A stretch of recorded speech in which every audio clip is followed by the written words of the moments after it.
Vibe blowing at the J. Got the loud jumping at the bay. Everything I'm on slack. Everything I do is got the Benz jumping at the bay. Vibe blowing at my J. Got the loud jumping at the bay. Everything I'm on slack. We've been with the Brazilians. This would be the first. They wild, I see. I'm innocent. Bro, you hear that guy?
What's going on, everybody? It is Coach Greg Adams back in here with another YouTube live stream. Shout out to the Coach Gang, and that would be you for being in here, being involved, and being active on this YouTube channel. And welcome back to the internationally known Wake Up Show, part of the Free Agent Lifestyle podcast here on the Free Agent Lifestyle channel. You indeed in here with the Costa Rican Bruce Wayne. It is Ish, the King of Kings, the King of Content, and the Speaker of Truth. Yours truly, the Notorious One, a.k.a. Mr. Coachellini, better known as the prognosticator, Coach Stradamus, and you're in Costa Rica with none other than CEWF.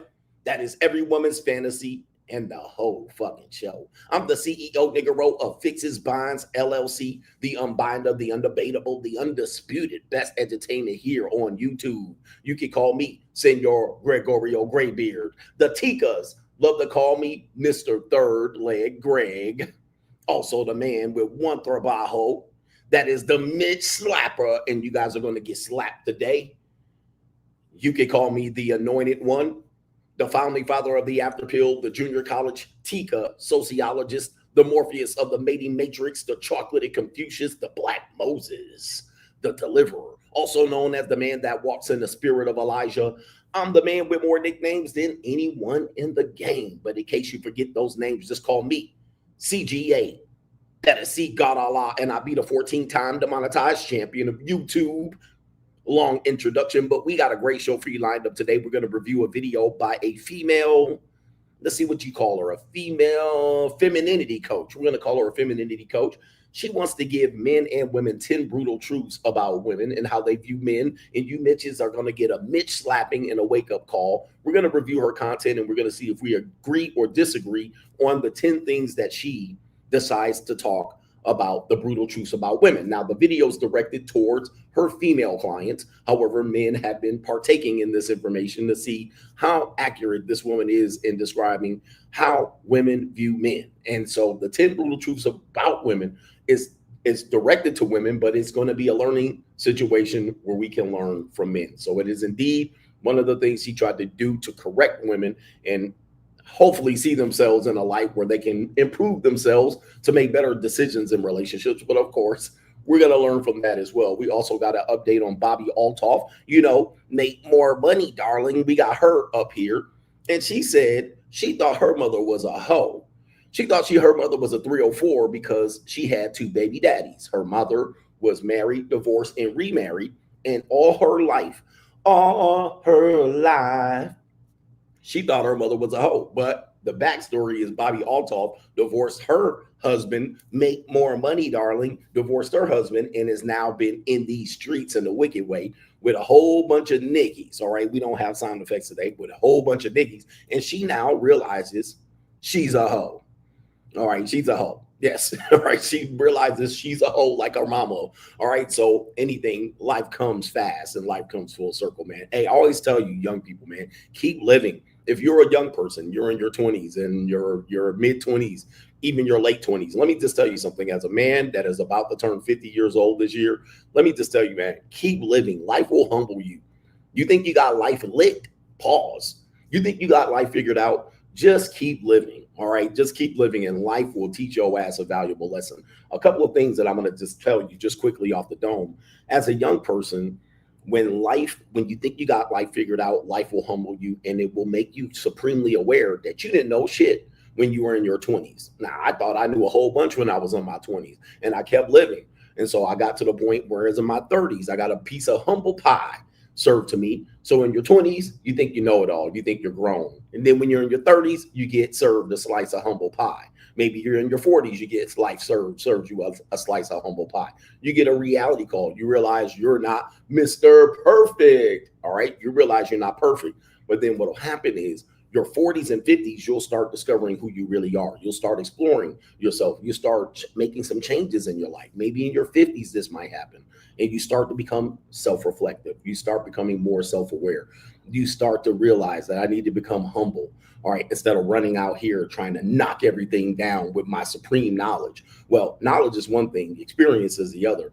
And you do find that a lot of people get to that point, late 30s, 40s, 50s, wherever that point is in your life, and they start to, seek self-help. They start to go into therapy. They start to go into meditation. They start to slow down just a little bit. Many people might get involved in religion, right? They become more religious focused. All right. They leave the parties. They leave the lifestyle. They leave the late nights up. They leave the relationships. They leave the pump and dumps. They leave that. And then they start to become more self-reflective. They might even get into church or some sort of organized religion as a way to find balance in themselves. Because listen, you don't have all that time to be running around here thinking you know it all, because life will smack the shit out of you and give you a reality check 100%. Yeah, you see a lot of older people commit their life to the Lord and Savior Jesus Christ in the Latter-day Saints. All right, you see a lot of older people, especially in the mid 50s, 60s, right before they about to kick the bucket and die.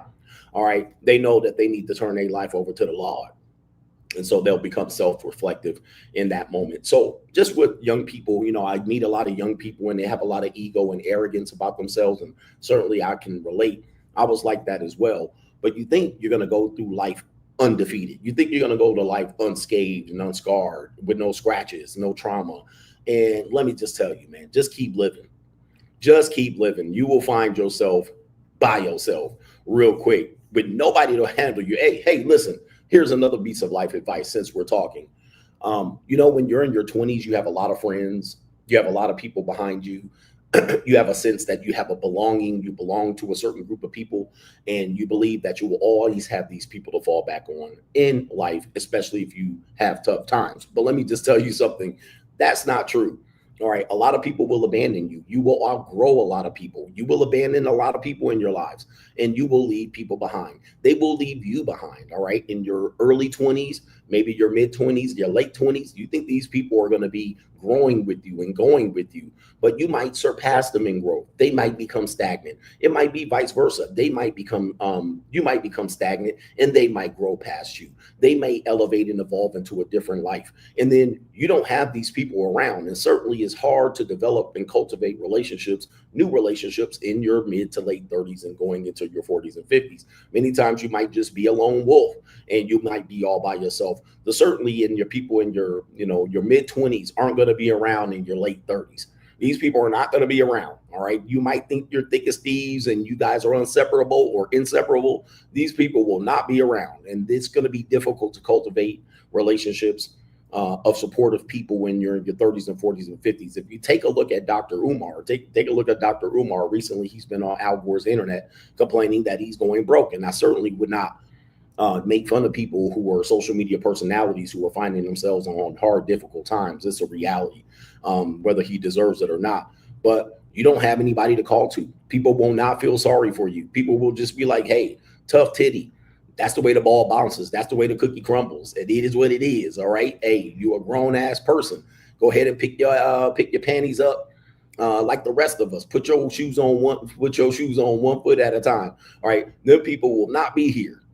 All right, you will not have these people be here as a supportive group, and typically you'll have to reach out to strangers. All right, if you don't have family, you'll have to reach out to strangers, the friends of the friendless, to be able to bounce back, or you're gonna have to bounce back by yourself. But anyway, enough about that. I got the ticas blowing up my phone here. They know I'm in Costa Rica, and the Panama chicas are also blowing up my phone. So we got a lot of fixes, binds, and JUCOs out here. It was a great night last night. I had 2 ticas, both 4'9", and I cannot tell you the age because you would think I was despicable, but it is of legal age in the United States. All right, but I'm not a despicable character. It was a fun time with them 2 ticas. All right, it was just like self high five.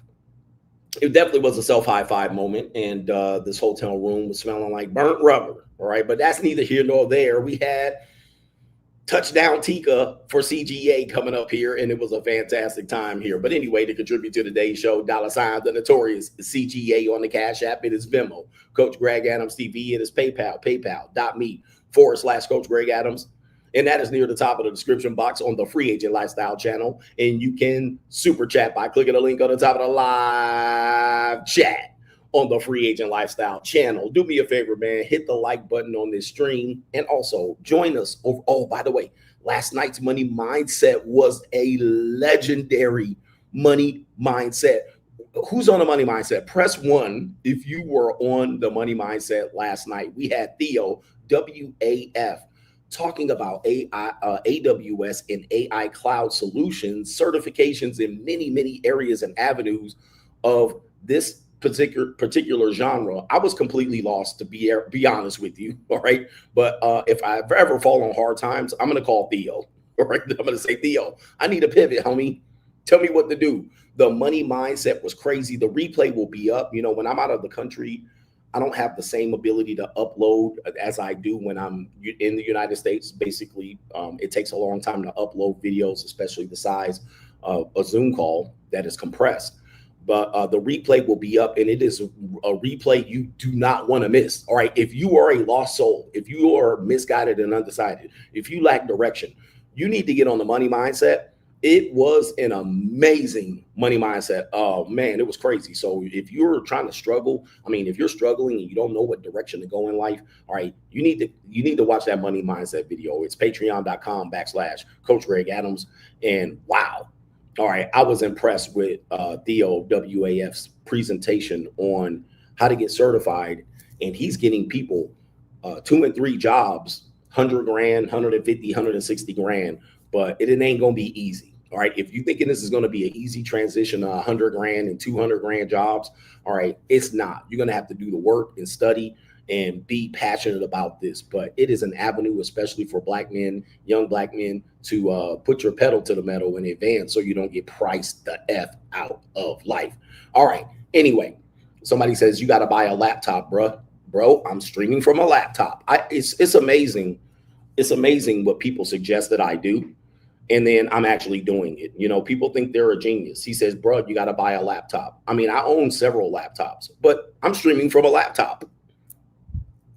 All right. It's amazing what people think, when again, the know-it-alls. You guys have to learn to be quiet because you make yourself look like a fool. All right. This is a laptop. All right. I'm sorry.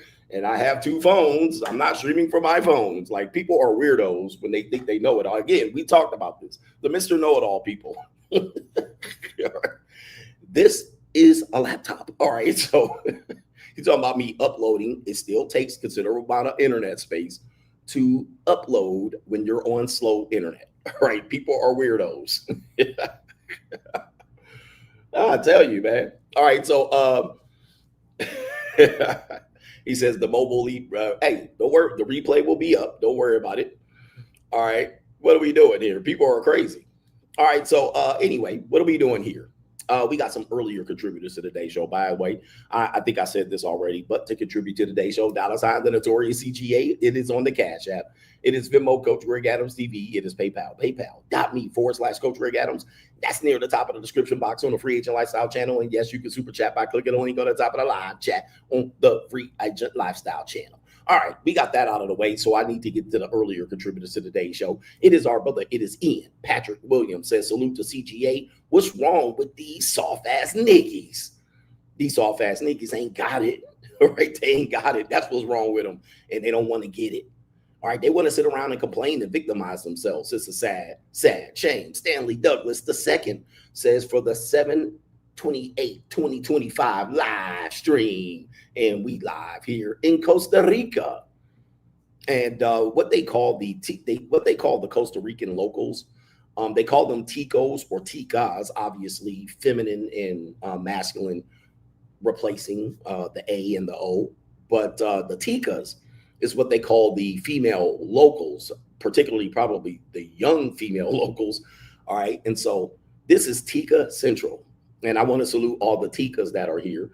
And Costa Rica should be on your list for your next destination. It is great. This is my second time here in Costa Rica, and I'm pretty sure I'll be here quite a bit. All right. I love the infrastructure of Costa Rica. It makes me feel like I'm not missing too much as a person that is going to be coming from America.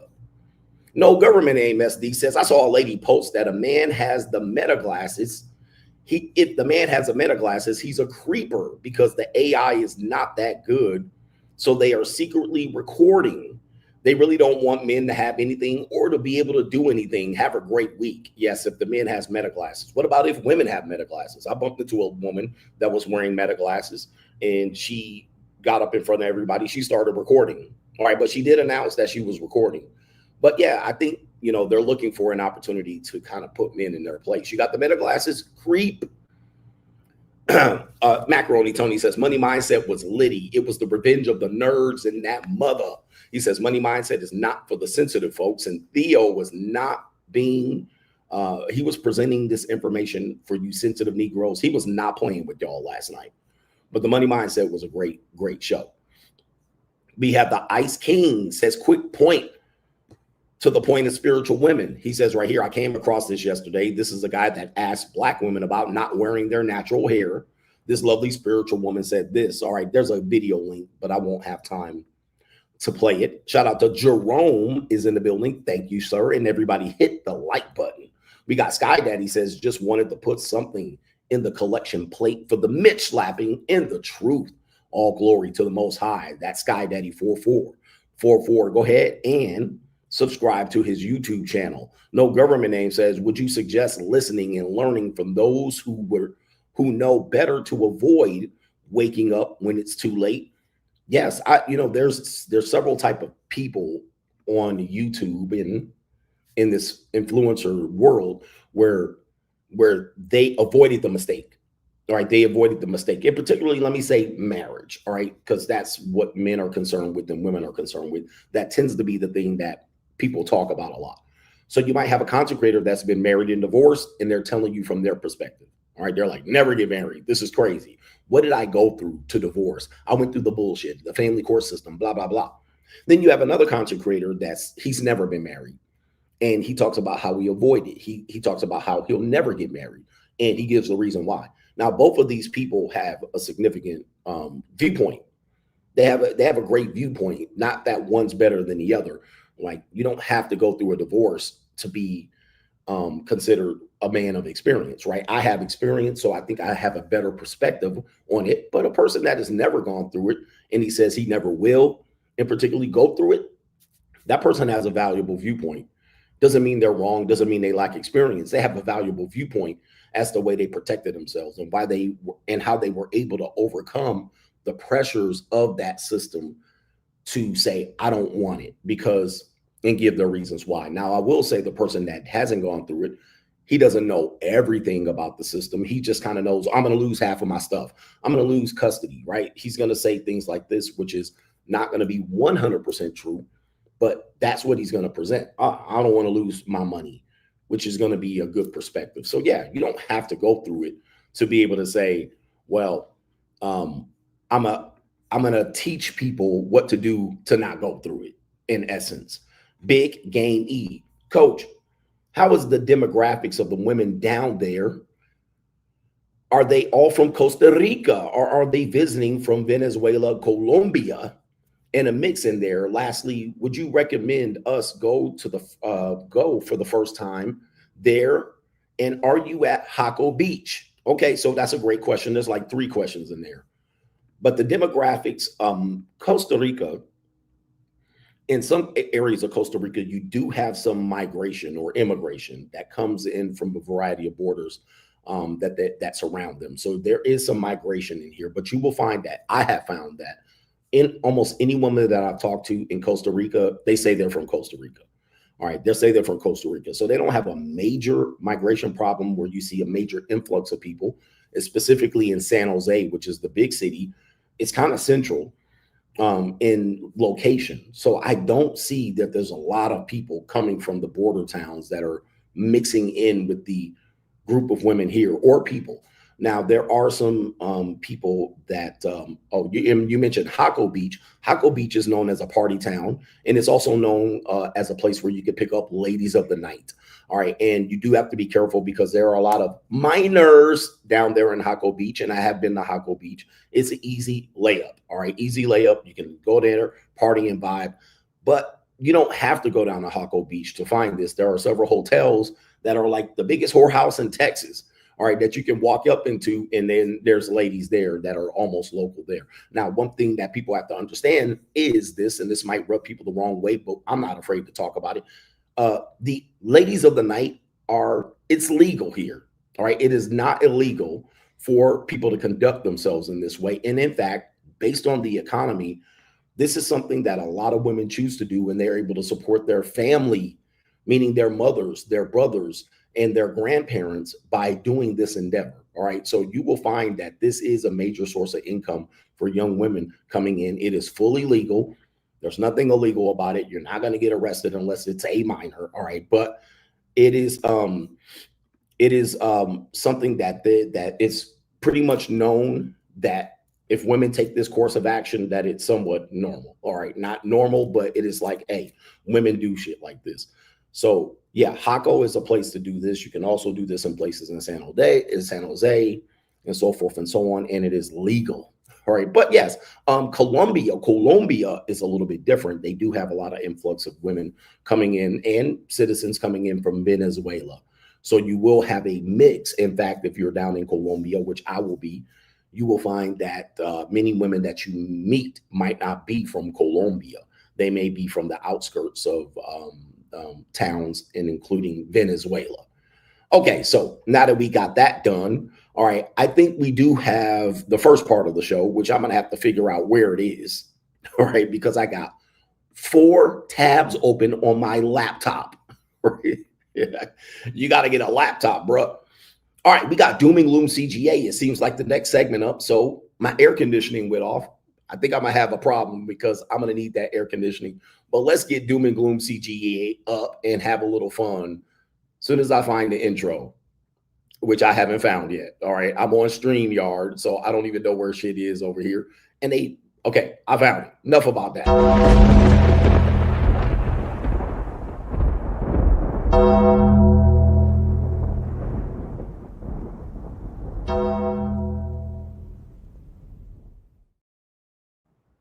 Doom and Gloom CGA. It is, of course, brought to you by the New World Order. All right. And hope everybody's doing well over in the United States of America. We are going to pop up and share some screens here. StreamYard has changed their entire.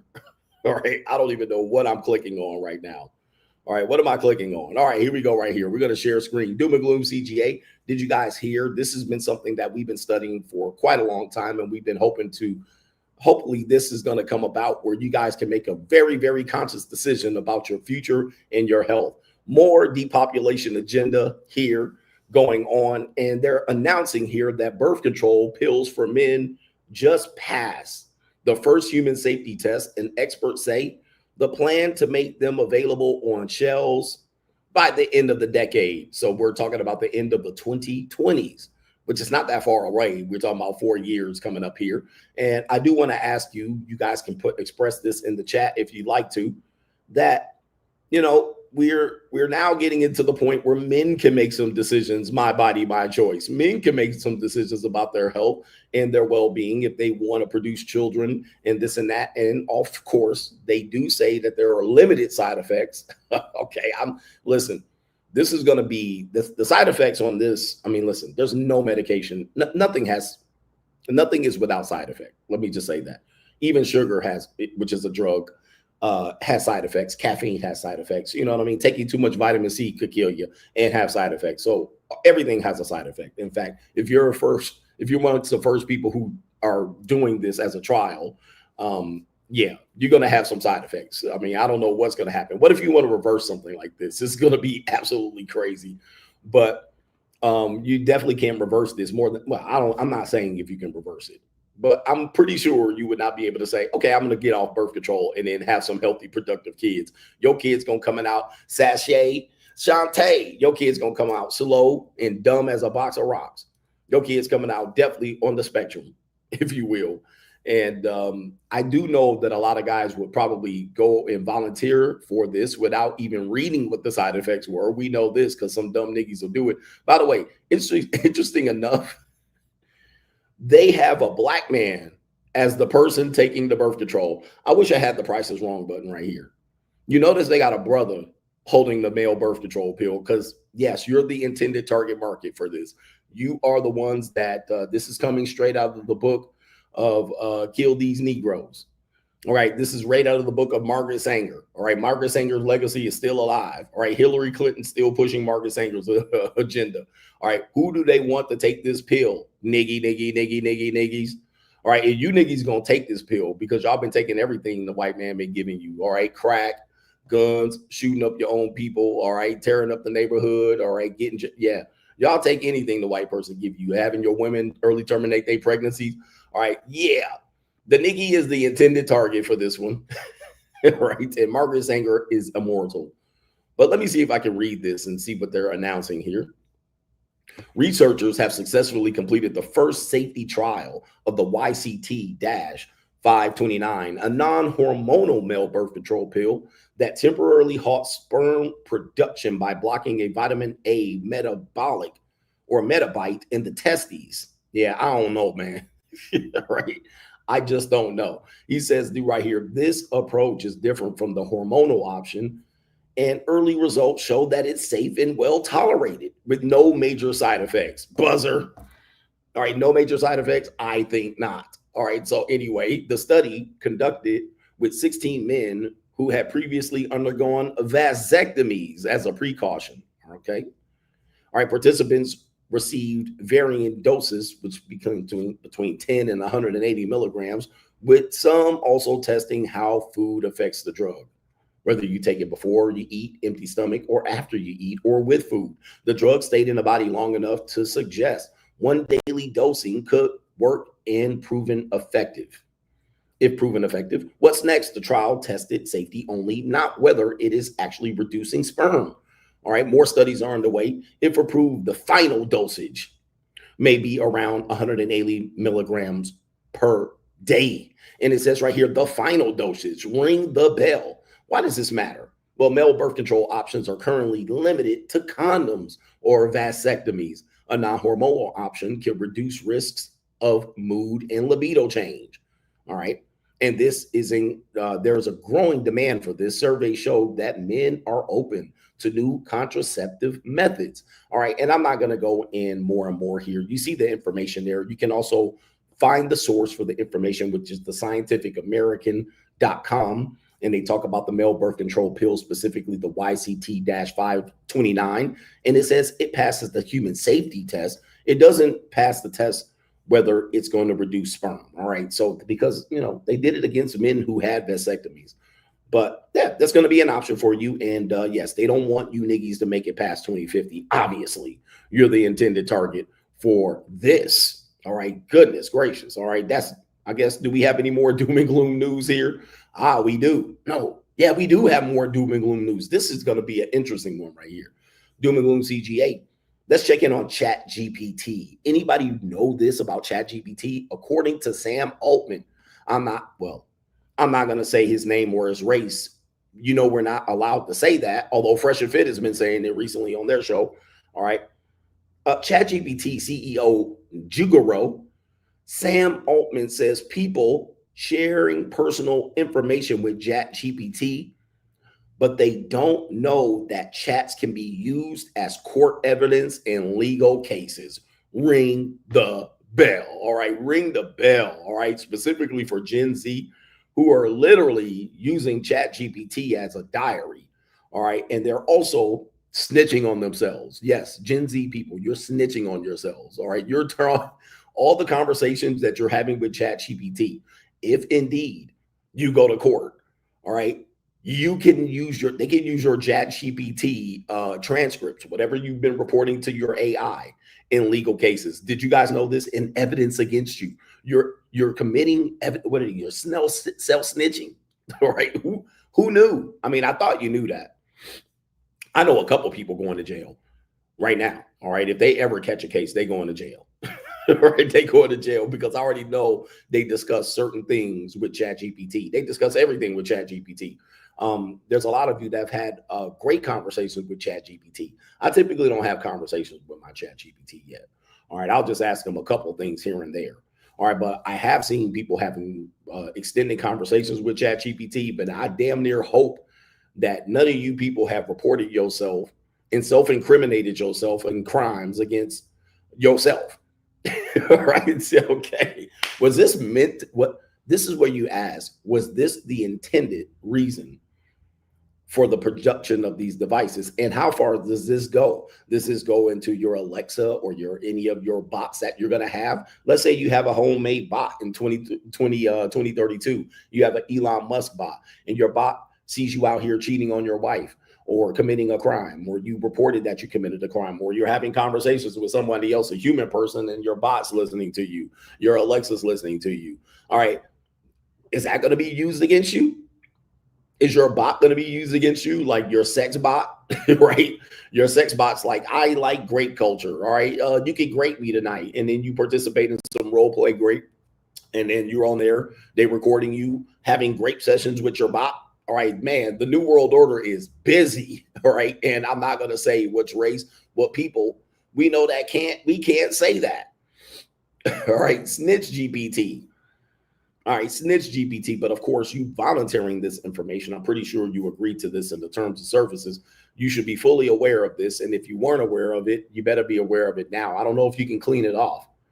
I don't know if you can clean it off, but they're saying, just so you can see this is a report from Sam Altman saying that people who share personal information with ChatGPT, they may not know that these chats may be used as evidence in court and legal cases. Sheesh. I mean, that's a pretty big deal. All right. And there's always a caveat. Remember, if something's offered to you for free, it is you that is the commodity. It is you that is being sold. All right. So when you have these things free or for a low fee, they start selling these Amazon dots for Amazon Echo dots for $3. Right? You're like, why are they selling this to you? Well, they want you to be part and parcel of the group of people that are used to this, become accustomed to this, and they're inviting you over here. They're also inviting you to sign into their account to be able to operate these devices for them to be able to sell you the larger devices into the future. So they sell these as loss leaders. Also, they can record you. These devices have been known to record you, even though you don't know it's recording you. You got to know that. And then you got this. All right, then you got this also social media. It's being offered to you mostly for free, but that allows them to advertise to you other things. And it also allows them to be able to use your personal data to sell to others. All right, we know that's how Facebook became famous. All right, or became filthy rotten rich. That was why Facebook, we'll call it Facebook. That's why Facebook's initial net worth was what it was, because of what they own, which is all your personal data. Excuse me. In many cases, they also own anything that you upload to that device. And even when you, or platform, and even when you delete it, it is never deleted. So you might delete it so that you can't see it, but they certainly could see it as well. YouTube is no different, and dating apps are no different as well. All right. Most of the time that the information that you upload on there, they own it. All right, so know this going forward. This is not a surprise, but you guys need to protect your neck out here, knowing what you get into when you're dealing with these things. Also, I just do want to say this. I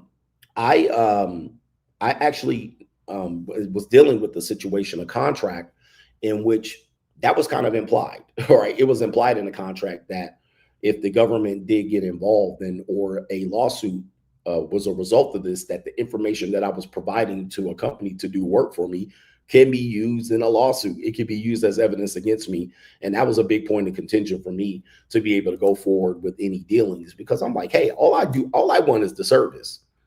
All right. And I'm going to be paying a lot of money for this service, but no, I don't want you to be using what I'm giving you in a legal case. That seems counterproductive. That seems counterintuitive to what I want to do, even though I'm not committing any crimes. What if this particular company that I'm employing, that I'm paying for, is subpoenaed in any case, and they're saying they're required to give legal documents over to whoever's going to subpoena me, or in a legal case, and or the government? Hey, bro, hey, listen, you lost me there. I'm not into this shit. Just give me the service. What are we talking about here? No. Go ahead and strike that out of the contract, or we're not moving forward. It's one of those things that happens with anything. So you got to be aware that this is always part of the case. Anyway, that's Doom and Gloom CGA. Hit the like button. We're live in Costa Rica.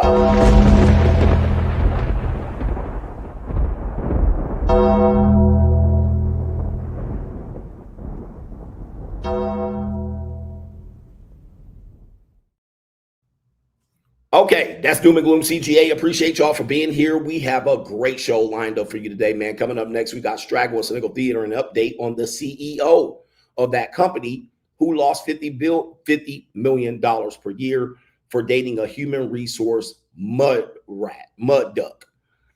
All right, mud duck. Okay, so we're live in Costa Rica. Thank you for doing this. And let me see if there's any contributors to today's show. We're having fun today. I'm going to go out on a little bit of an outing, and I'm going to be going on a lot of innings. All right.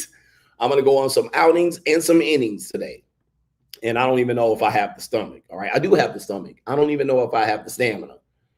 All right. Because I'm trying to save a little for Panama. All right. But of course, that's not the case. All right. Let me see if there's anybody that wants to contribute to today's show on the pay pizzle. For shizzle, my nizzle, we do have some people already contributing over on PayPal. All right, they woke up and chose violence. We got Hustle every day. He says, it's loading up. Coach, I accidentally listened to today's stop music and realized that the majority of women have accepted their fate to be a 304 for life. Men have fun, pay accordingly, and dismiss with professionalism, always with aftercare. But yeah, I think we were talking about in Costa Rica, it's kind of a way of life that this is an option for women to take. And in America, this is a way of life. The young women of today have chosen, as a group, not as a whole, but chosen to understand that their past doesn't matter. So they can have fun in their 20s and then marry a goofy in their 30s, right? That's their strategy. It is what it is. And we have Kaylin says, I saw a clip of a divorce attorney detailing interesting clauses in a prenup. It said that the wife would get $70K a year in spousal support if they divorced, but would lose $10K each time she gained 10 pounds or more in a marriage. He says, the divorce attorney thought this was extreme. Okay. Yeah, that sounds like some rich wife shit. Most of you guys could not afford that. Most of you guys can't afford that. So the wife would get $70K a year in spousal support if divorced, but she also had something on her side to say that she had to stay fit. Okay. I mean, listen, you can do whatever you want to do in a prenup. All right. But now, is it going to be enforceable? That's going to be the question. And here's the thing about it. That man is concerned that the woman is going to gain weight. Well, she is. All right. There's no way she's not going to gain weight unless she is genetically predisposed to be a pancake flagbat. But even then, she's going to gain weight. But you don't know what a woman's going to do when you marry her in terms of weight gain, especially if she has your children. If she has your children, there's a high likelihood she's going to gain weight. But women are, listen, in my opinion, women are depreciating assets. They're going to lose value in terms of where you met them versus where they ended up. They're going to lose that value inherently. I don't want to hear any arguments. That's what they're going to do. They're not going to stay the same. They're going to lose value in terms of being cantankerous, confrontational, attitude. You know, Kaylee's turning to Karen's. They're going to gain weight. They're going to become more wrinkly and wrinkled up. Even if their face doesn't become wrinkly and wrinkled up, they're going to probably blow up like the Goodyear blimp after a couple of babies. All right, they might go and fluctuate in weight. Yeah, they're a depreciating asset. So if you did want to put that in terms of a prenup stipulation, if you wanted to put that, fine. All right, if she agrees to it, then that's fine. If she agrees that she needs to go to Pilates and stay in shape, then fine. The gentlemen of the African-American community, you're pretty much out. You're pretty much out on this one, man.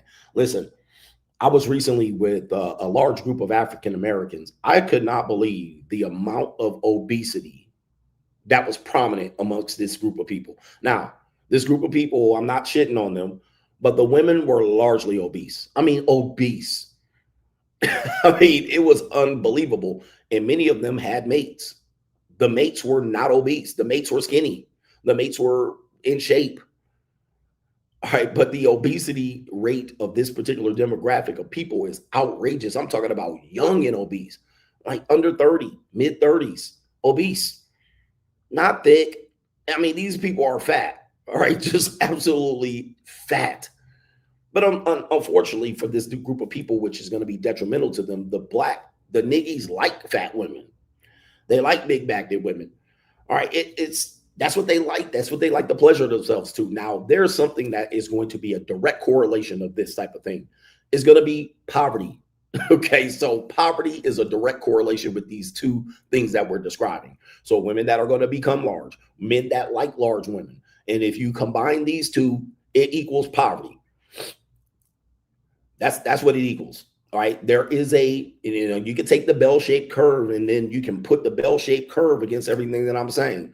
Yeah, you're going to have an outlier over here, outliers, two obese people, wealthy. Then you're going to have outliers, two obese people, extremely poor. And then you're going to have the rest of them average and poor. All right, but those two things go together, all right? Especially men that desire this type of woman. You're going to almost just go ahead and chalk it up. You're going to have poverty attached to this. All right, you're going to have poverty. And that's just what it is. It's going to be laziness. It is slovenly. It is slothful.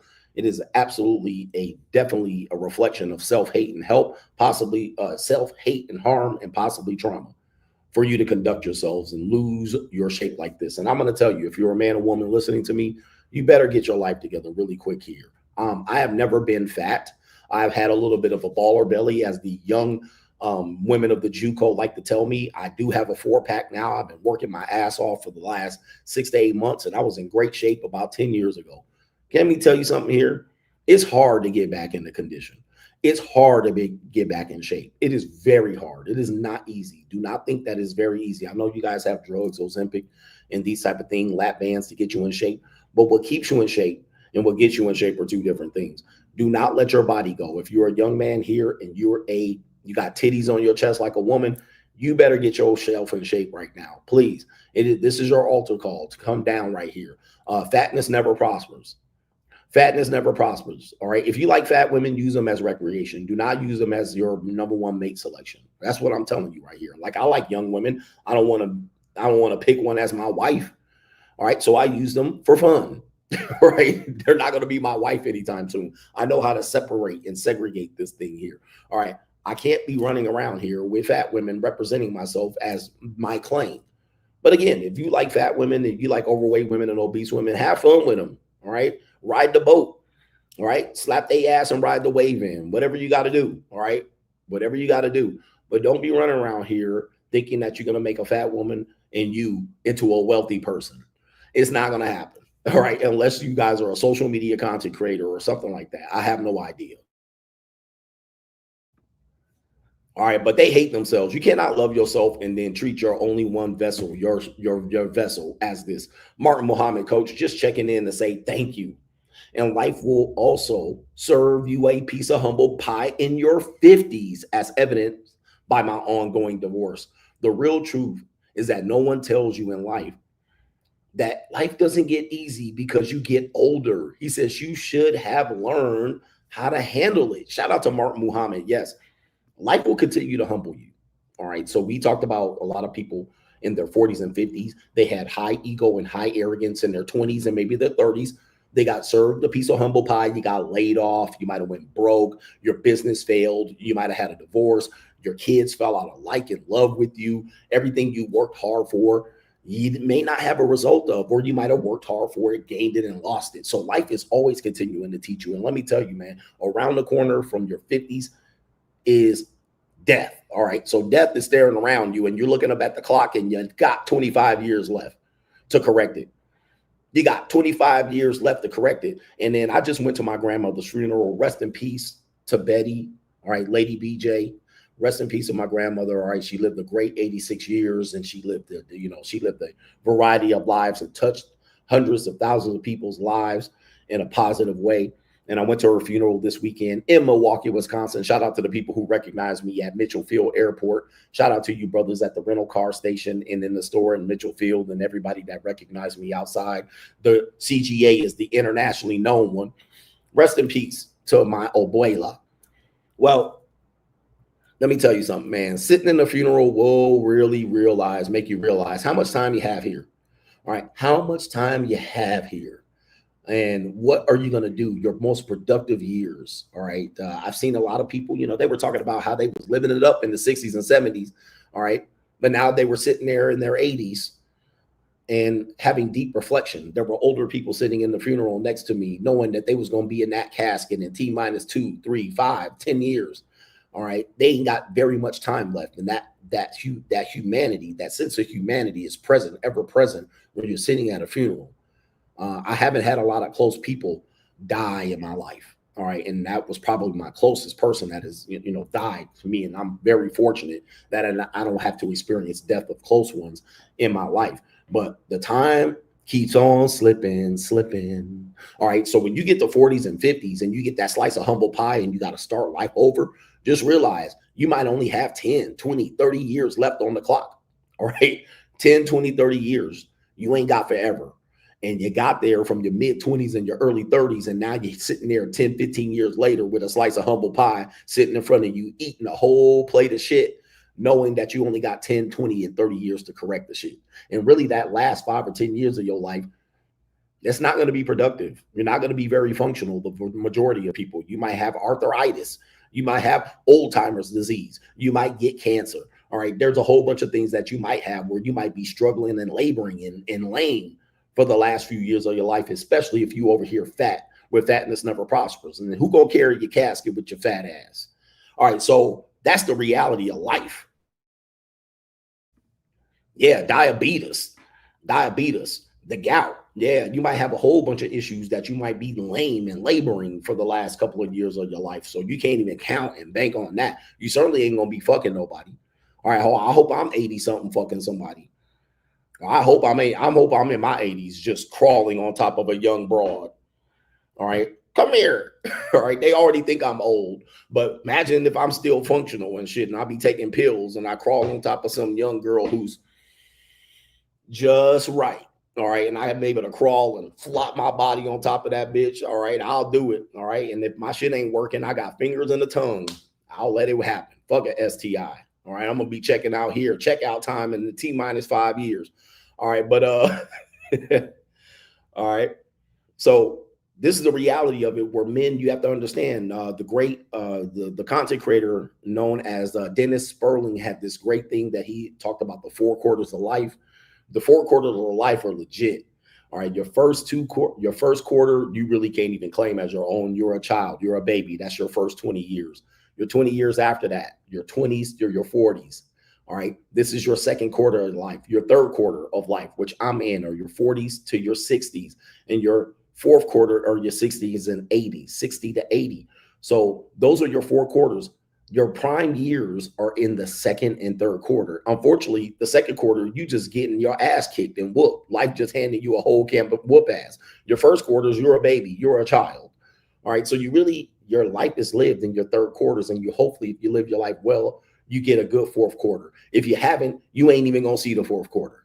And anything after the fourth quarter is overtime. You make it to 80, 81, you in overtime.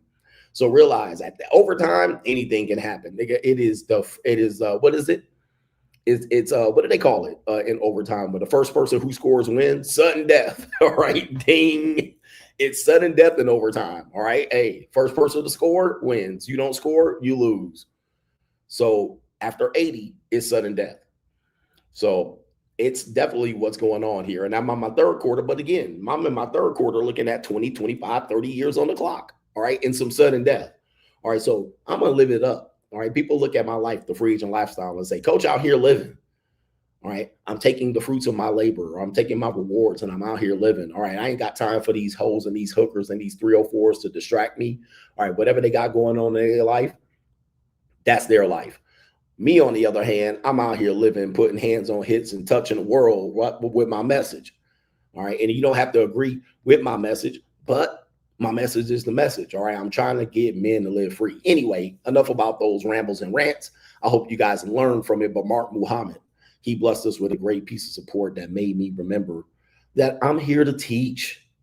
I'm here to teach. All right. We have hustle every day. He has this to say. Hold on. All right, Hustle Every Day says, this is sad. 13% of the population is too much for a small minority of elites. Argentina did it, and they hid the little mustache man and his gang, wink, wink. He says, they don't like you and have never liked you. You are a free agent. Avoid the trap door in the floor. And that is a little conspiracy theory there. But hey, we love a good conspiracy theory. We got a couple of more supporters that I need to acknowledge before we flow on here. We have Leon says the black man's matrix is dating older women. All the black men I talk to about women at my job are against the Jew code, which is odd. The black man is a scrap sexual. Let's just talk about it. Everything they do in terms of life is scrap sexual, scraping by. All right, they're scavengers. Black men are the American scavengers. All right, just think about what scavenger is. And I'm not trying to belittle you. I'm trying to teach you. All right, and a lot of times you guys don't know because you're stuck in the death and decay and decadence of the projects and inner city life. All right, because you guys are nothing but inner city rats. All right, but here's the thing: the scavenger. Name a scavenger: a rat, a seagull, a pigeon. All right, these things, a leech. All right, these things, these animals, not foxes. Are foxes scavengers? All right, I'm gonna have to put up a list of scavengers. All right, catfish. People bottom feeders. These people lay at the bottom and they collect and they think they're survivals, right? They're surviving. Hey, I did this and I did this and I had to pay for that and I had to go here. I got a discount here. I got a discount there. You could go in there and steal there. You steal here. All right. Buzzards, hyenas, of what do you call it? Vultures. These are scavengers. All right. These are scavengers. They basically live life surviving off of scraps. All right.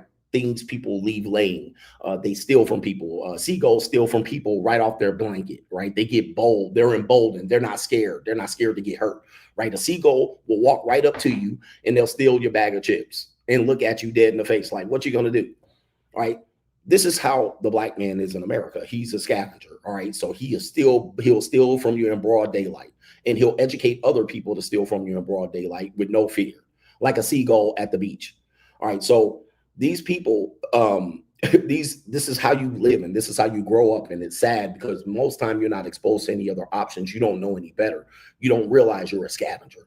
Not only are you a scavenger in life, you're a scavenger with women. And particularly, you don't like younger women, all right? Because younger women are going to challenge you. Younger women aren't easy.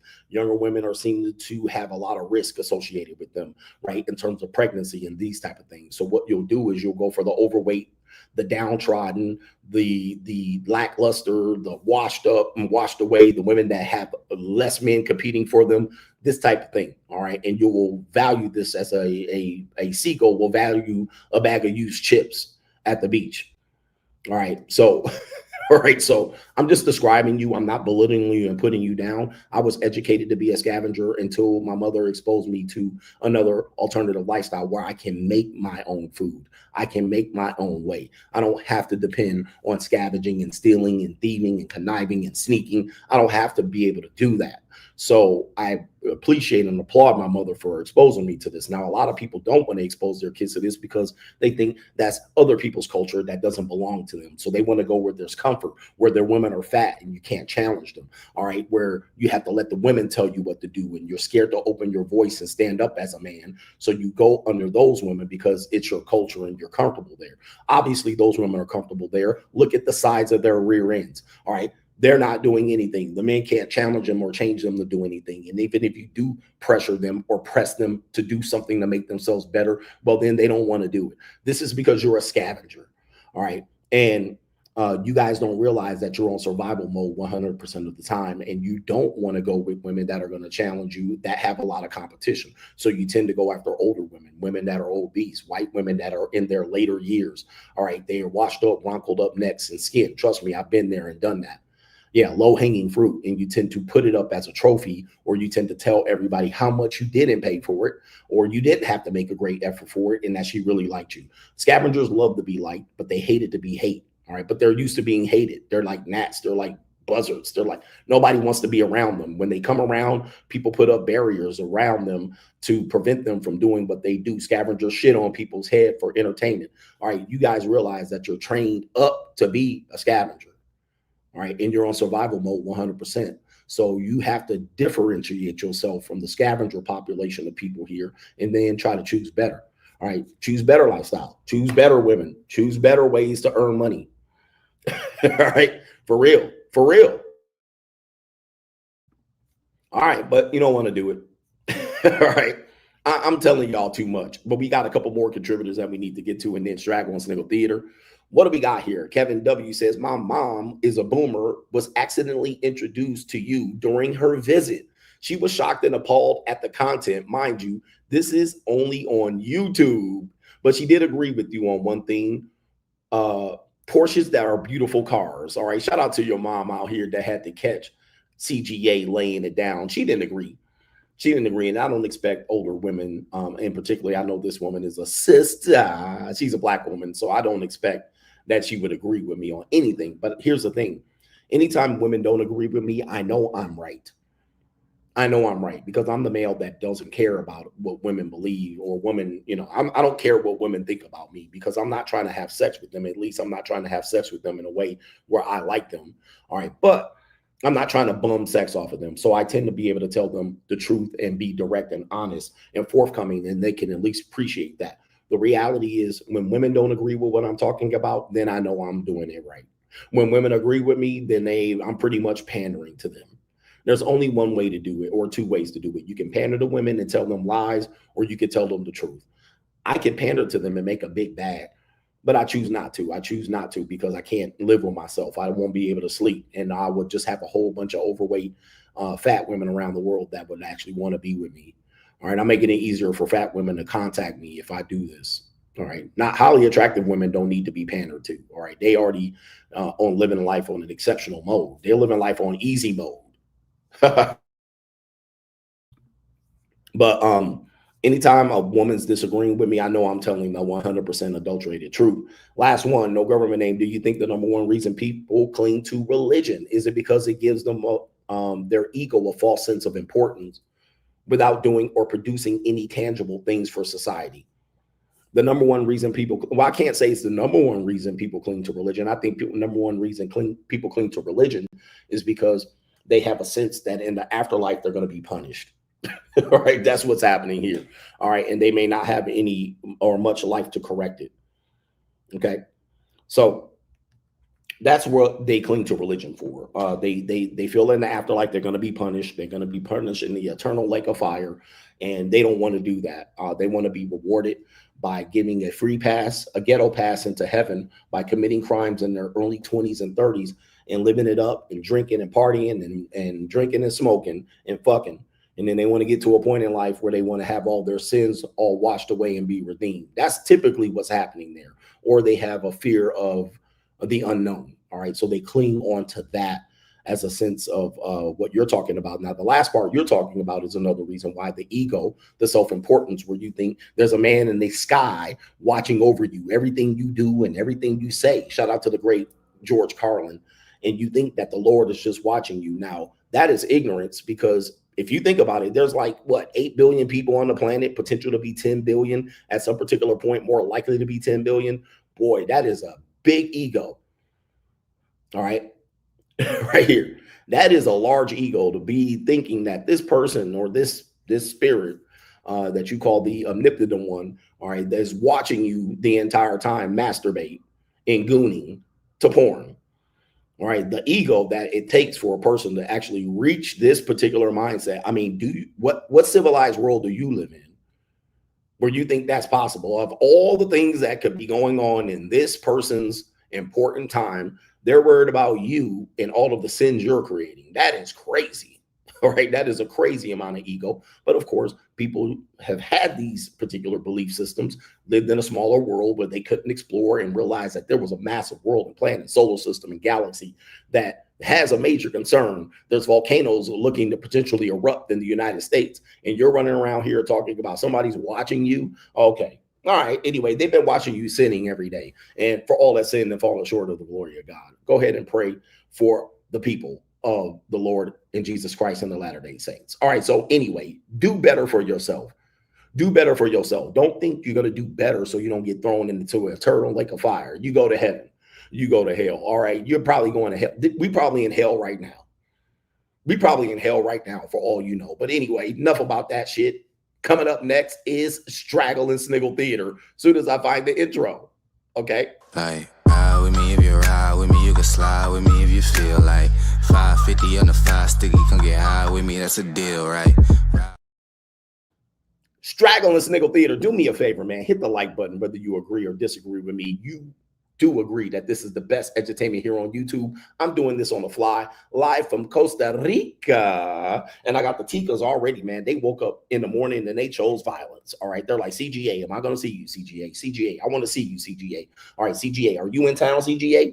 All right, your Tica is here waiting for you. All right. So we got Ticas ready to go, and they're looking to make their monthly equivalent of their allowance in one fell swoop. All right. And a couple of hands on hips. Enough of that. Straggle and Sniggle Theater, we got some great Straggle and Sniggle Theater events. Let me go ahead and line this up. We have the Ex-Astronomer CEO, Nigga still in the news, all right? Still in the news. So apparently somebody has done some research, and he didn't do a good job of hiding his operations on his work phone and laptop. This is the shit married people do, man. Married people, married men, you guys are wild, all right? And it says Ex-Astronomer CEO, Andy Bryan, caught in an alleged $40,000 OnlyFans scandal. Oh, the humanity. If you ever wanted to know, and I actually was one of the first people in this space to break this news, it is not the young men that are out here. I think 1 in 5 men under 18 to 24 are on OnlyFans. Okay. 1 in 5. All right. Which means 4 and 5 are over the age of 24. These men that you guys call the simps, you guys have been persecuting them. The what do you call it? The track cons have been doing this. The men in the manosphere have been doing this. You have been saying the loser and video game men of the world are making these women rich. And I've been telling you, this is not so. Those guys don't have money, and they have access to free prom. It is the married men. And then it came out that 90% of the men that are buying OnlyFans subscriptions are married. So, and mostly white men. All right, mostly white men. Now, this story basically is going to drive that point home. It is the married men that are lonely. They're struggling and laboring in their marriage. Most of the time, sexist marriage. Not only is the astronomer CEO just giving up his $50 million a year job to wrestle in the mud with a 50-year-old human resources officer, he allegedly has been giving Sophie Rain, one of the top OnlyFans producers, $40,000. Oh, the humanity. All right, this is crazy. Let's read the story. Just when it seemed like the dust was settling for the Coldplay concert scandal dubbed Coldplay Gate, things have taken a wilder turn on the internet, and they're eating it up. Andy Bryan, or Byron, the now former CEO Nigga of the data analytic firm Astronomer, who found himself at the center of an even messier viral firestorm after his wife, Megan Keegan, reportedly leaked private messages exposing his alleged interaction with an OnlyFans creator, Sophie Rain. So it is the ex-wife or the estranged wife who is now found through his phone that he was having alleged interactions and private messages with Sophie Rain. Now, here's the thing. You guys know I did a video on Sophie Rain, and I'm not trying to promote her. So Sophie Rain is allegedly one of the top producers on here. If anybody, let me just go, I'm going to go big screen. Gentlemen, if you think you're talking to Sophie Rain on OnlyFans, you're an idiot. And it is indicative of married men. Married men do the darndest things when they want to get some outside pussy. You're not talking to Sophie Rain. Trust me. I don't care how much money you donate. You're talking to the management team. You're talking to the Bop House management team. You're talking to the woman that organizes the Bop House. You're talking to Andrew Tate and Tristan Tate. You're talking to Andrew Tate and Tristan Tate. By the way, weirdly, I did an Andrew Tate reaction video on TikTok. They gave me the community strike, and it wasn't even Andrew Tate talking no reckless shit. All right, but anyway, enough about that. Enough about that. If you're on OnlyFans, if you think you're talking to Sophie Rain, you're a plumb idiot. Idiot, bro. All right, so let's hear this real quick. So that wife who already know and acknowledge that she's been embarrassed through this affair, you can't embarrass your wife if you're married. The wife seemingly leaks Andy's alleged 40K messages to influencer Sophie Rain. What began as a seemingly innocent kiss cam at the Coldplay concert, it says right here, it is now spiraled into a full-blown social media spectacle, according to screenshots allegedly shared by the wife. Byron seemingly used a secretive messaging app known as Finsta to pay up to $40,000 for explicit video calls with Rain. Okay, maybe there were video calls. A well-known content creator and member of the influencer mansion, the Bop House. In one message exchange, the now former CEO told Rain, "All good. Most guys I talk to are married." Okay. Most guys I talk to are married. All right. It sounds like that's what she would have said to him, to which Rain replied, "Okay, call me in 5 minutes, winky face." Okay. It says memes mocking Andy's fall parody accounts and all of that stuff is right here. Okay. He says, bro crashed his 401k for feet pictures, while another quip, OnlyFans, more like only fired. Despite the mounting backlash, he has remained silent. He officially stepped down last week in his role as CEO. The company has yet to release a statement. And it says right here, Sophie Rain, for her part, is staying most tight-lipped, but offered an exclusive statement to The Blast where she distanced herself from the scandal while offering support to Byron's wife. This is the statement from Sophie Rain. "I cannot comment on who my clients and donors are." That's a smart whore. But this situation is crazy as it is. As a Christian, hit the buzzer. All right. I just talked about the Christians here. All right. This woman's claiming as a Christian, I don't condone this type of behavior. But she's selling her pussy on the internet and feed pictures. Okay. She says, "I don't disclose my donors, but I am here for his wife if she needs a friend through these times. I know this type of thing can be hard. If she has any issues at all during this time of uncertainty, she can reach out to me, a 19-year-old OnlyFans whore." It says right here, "I would love to talk to her and reassure her that this guy is just a bump in the road." Wow. Imagine a woman in her 20s, early 20s doing OnlyFans is going to counsel a wife who just got cheated on by a billionaire husband. Okay. Anyway. And it says Rain even gave a nod to her love for the band at the center of the chaos. "I'm a huge fan of Coldplay." Well, who cares about all this shit? All right. We're going to have to put this guy up as definitely one of the simps of the year. Do me a favor real quick. Hit the like button.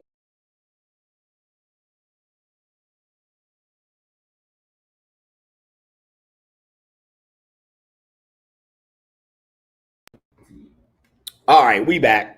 All right, I had to turn my air conditioning up because, boy, it was getting hot. All right, boy, how the tables are turning.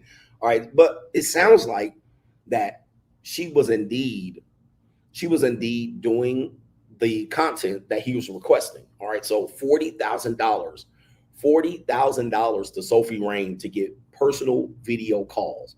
All right, whew, what an evil world we live in. All right, we got Straggle and Sniggle Theater. We have this woman out here and she's a blonde woman. It seems like she's an older blonde woman. Let me go ahead and put up on the screen. And she is rambling on about men not approaching her. All right, you see this right here. You see the woman right here. She would be considered or deemed a flatback. She probably was a flatback supreme in her heyday, but as you can see here, she's definitely closer to her mid-30s and early 40s, which she still doesn't look bad, but she's not who she used to be. Okay, she's not who she used to be. So this woman is going to be rambling on about men no longer approaching her, and she's frustrated that men don't approach her at the bars anymore. So let's go ahead and play the video, and she's has a couple flatbacks in tow. Better pay attention to me tonight. I'm so fucking sick of this shit. Oh my god. Touch a boob, buy a drink. I mean, it's like very fucking simple. I better pay attention to me tonight. I'm so fucking sick of this shit. Oh my god. Touch a boob, buy a drink. I mean, it's like very fucking simple. All right, can you see this? I hope you guys can hear this. And this has been being shared and reacted to by many, many people right here. You can see her. She definitely been touched by the miracles of modern science, plenty of Botox, definitely a couple of hair extensions and cut and color appointments. That's definitely not the real color of her hair. Probably not her real boobs. Those are bolt-ons right there. And we definitely got tanning salons. So this is what we would call one manufactured beach. All right. This is manufactured at its finest. And nothing wrong with it. I still could put hands on hips. But did you hear what she just said there? Now, this is an interesting twist that you hear of the new generations of women that have kind of grown up from their teens. They're now in their 20s, and now they're getting in their late 20s, maybe early 30s. These are the Zennials, the late millennials, and the Generation Z, the Zoomers. So these women are now entering into a world where men are scared to approach, right? Men are avoiding approaching. The majority of men have clearly avoided approaching. There are still men that employ this tactic, and they're having fun. They're also trying to convince men to go ahead and do it. But you have men that are in different mindset. They're like, nah. They're talking about Me Too cases. They're also talking about how women are lethal, rejecting them. They're also saying that you need to be 6 feet tall, muscular, attractive, 80-20 rule stuff, instead statistics. Like, you do know that if you approach her and she's looking for attention, you're going to get rejected. All right. We already know this. The rejection is going to be high, and she knows this, but she's also knowing that the currency of attention is not being given to her. Women are frustrated. I have another video of a woman saying she's frustrated that every day she gets up and she looks good, she feels like she made the effort to look good, and men aren't validating her, right? They're not giving her attention. They're not approaching. Now, just because she's telling you and encouraging you to approach doesn't mean she's receptive to your approach. I'm going to be positively receptive to your approach. She just wants the attention from the approaching. She wants to know that the efforts that she made to get dressed and put herself out there on public display, out there in nightclubs and bars and parties, is going to be appreciated, even though she might not be receptive positively to you, right? She's just saying, make an effort, touch a boob. Now, she also mentions this touches a boob, all right? Touch a boob. Touch a boob. Okay, so now when men start groping and harassing and getting in their face and expecting things for dinners and drinks, then we're just going to go right back around in a circle. Women complaining about being harassed. Women complaining about being catcalled. In the video that I wanted to show you, that I'll possibly show later in the week, the woman was even saying, I would love to even walk by a construction site where men catcalled me. Now, the irony of this is 10 years ago, there was a video of a woman saying, showing, and she was wearing some tight leggings, going through impoverished areas, and she was exposing how women deal with catcalling. So just less than 10 years ago, we had women calling out men for catcalling. We had women calling out men for approaching as being thirsty and desperate.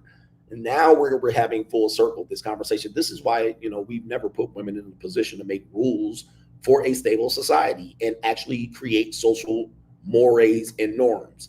All right. They've never been the people that need to look to this. They've often been the people who have been used as the reason why we should have certain ways demonstrated and instructed. Now we've opened the bag. So this woman is literally walking around saying men need to touch a boob. Men need to be upfront. Men need to give her and pay attention to her because she made the effort. Listen to this video again, just so you can see it. I better pay attention to me tonight. I'm so fucking sick of this shit. Oh my god. Touch a boob, buy a drink. I mean, it's like very fucking simple. I better pay attention to me tonight. I'm so fucking sick of this shit. Oh my God. All right. And even her friends know that she's a drunk skeezer. All right. She's all coked up and all of that stuff. Take a look at her. She's in pretty good shape. She been working out.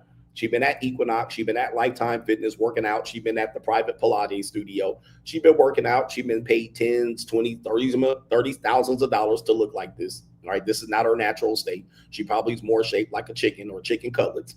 All right. But she says men better pay attention to me. Men better pay attention to me. And then even a friend, oh my God, here she goes. She probably the loudmouth, the one that flirts the most. This is the woman. Let me just tell you as a man, I mean, I've been out in the life. I know a lot of y'all think my life just started 5 years ago on the internet. But this woman is the woman you think is going to be the easiest woman, and she's going to be the cock blocker. She's going to be the blue balls. She's going to be the one that leads you on. Have you ever done this, gentlemen, where you went out and you guys, you had a group of guys and you saw a group of girls, or maybe you approached a group of women and you were like, who the easiest skeezer? And you pointed to her and you thought because she was a loudmouth, she was the most flirtatious, she was saying the most raunchiest shit to you in the conversation. She was the one more receptive to you in the approach. And she was saying this and she was using double entendres and and you picked her. That's queen blue balls right there. That's the bitch that you're gonna finally get home and she's gonna be like, I don't normally do this. I don't hook up. I don't hook up with men at nightclubs. And you're like, bitch, what? What happened to all that talk? What happened to all that talk? All right, that's the one right there. All right, and she whack as hell in bed. She gonna be all talk, no action. All right, there's another girl back there that you completely missed, the introvert, the one that's silent and violent, the raunchiest one of all, the nastiest one. She licked the dookie hole. You missed her back there. All right, you missed her to go with the loudmouth bragging bitch. All right, see me, attention. You pick the narcissist. She ended up going to be the craziest one. All right, but here she is. Men better pay attention to me, she says. You better pay attention. Touch a boob, buy a drink. I mean, it's like very fucking simple. All right, she got the loud mouth. She got the potty mouth. It's very fucking simple. Buy me a drink, touch a boob. All right, when we get to the main event, you're going to hear something that the woman's going to say about the 10 brutal truths of women. The reality is, man, this woman is displaying many of these characteristics in that 10 because she doesn't say, I'm looking to meet a nice person.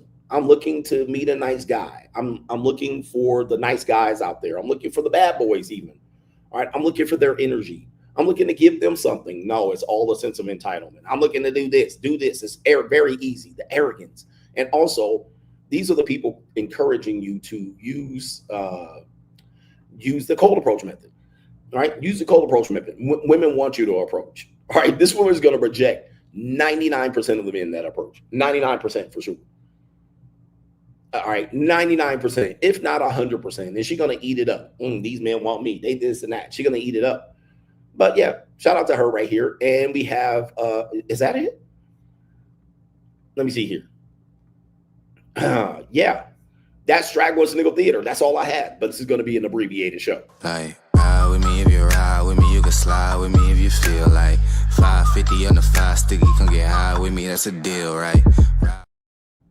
Straggle and Sniggle Theater is out. Shout out to you, man. Do me a favor, hit the like button. Welcome to the Wake Up Show. The internationally known CGA is here, traveling internationally in Costa Rica. We're in San Jose. Actually, we're not in San Jose, technically. We're in the Beverly Hills of San Jose. If you know, you know. All right, but definitely this is going to be one of the spring residences of CGA, hopefully in the future. All right, hopefully in the future. But I'm looking for some real estate down here. All right, as I enter into my 4th quarter and my next chapter in life. We have no government name. It's back. Hold on for a second. Oh, J Flow says, for the Get Coach Back to the Bunker Fund, enjoy your trip, and shout out to the Coach Gang.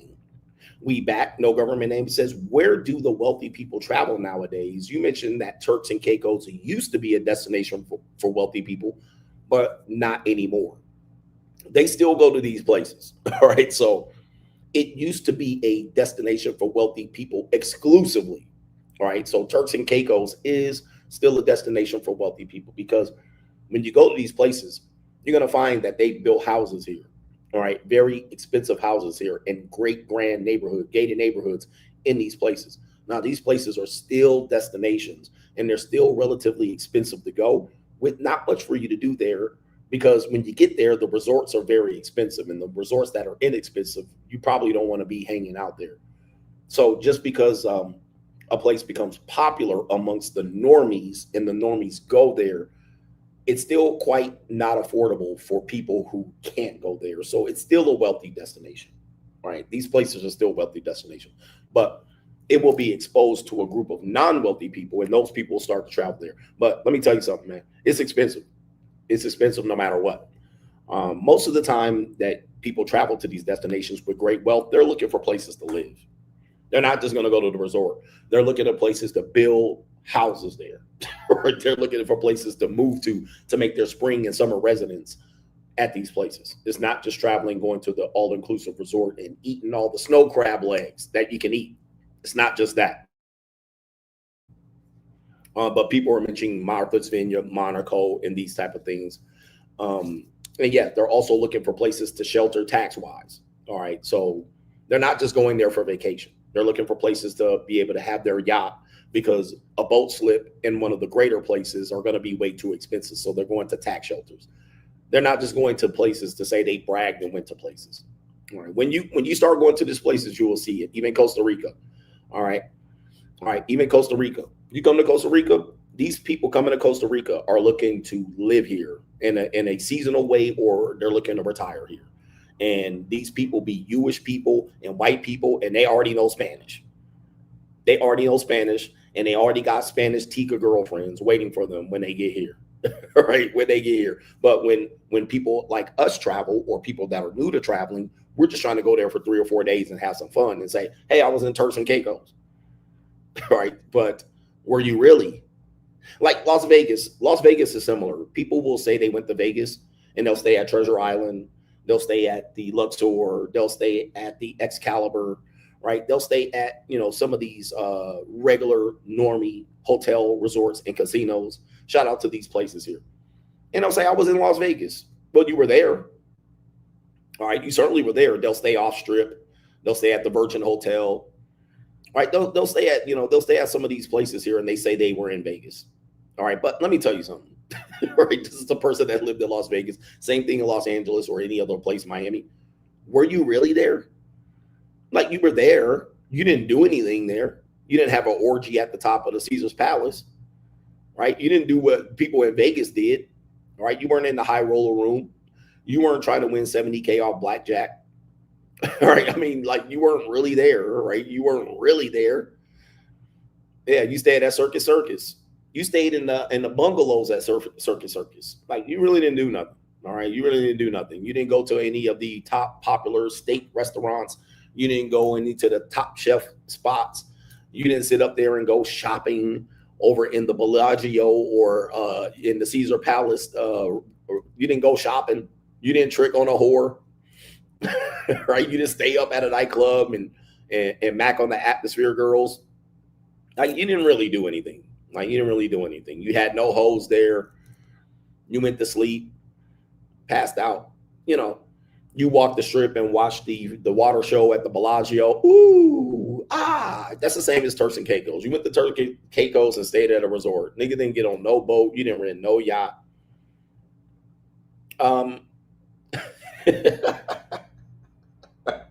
I like shitting on people, man. But look, this is the reality. Like, yeah, an old granny hit on you when you were walking up and down the strip.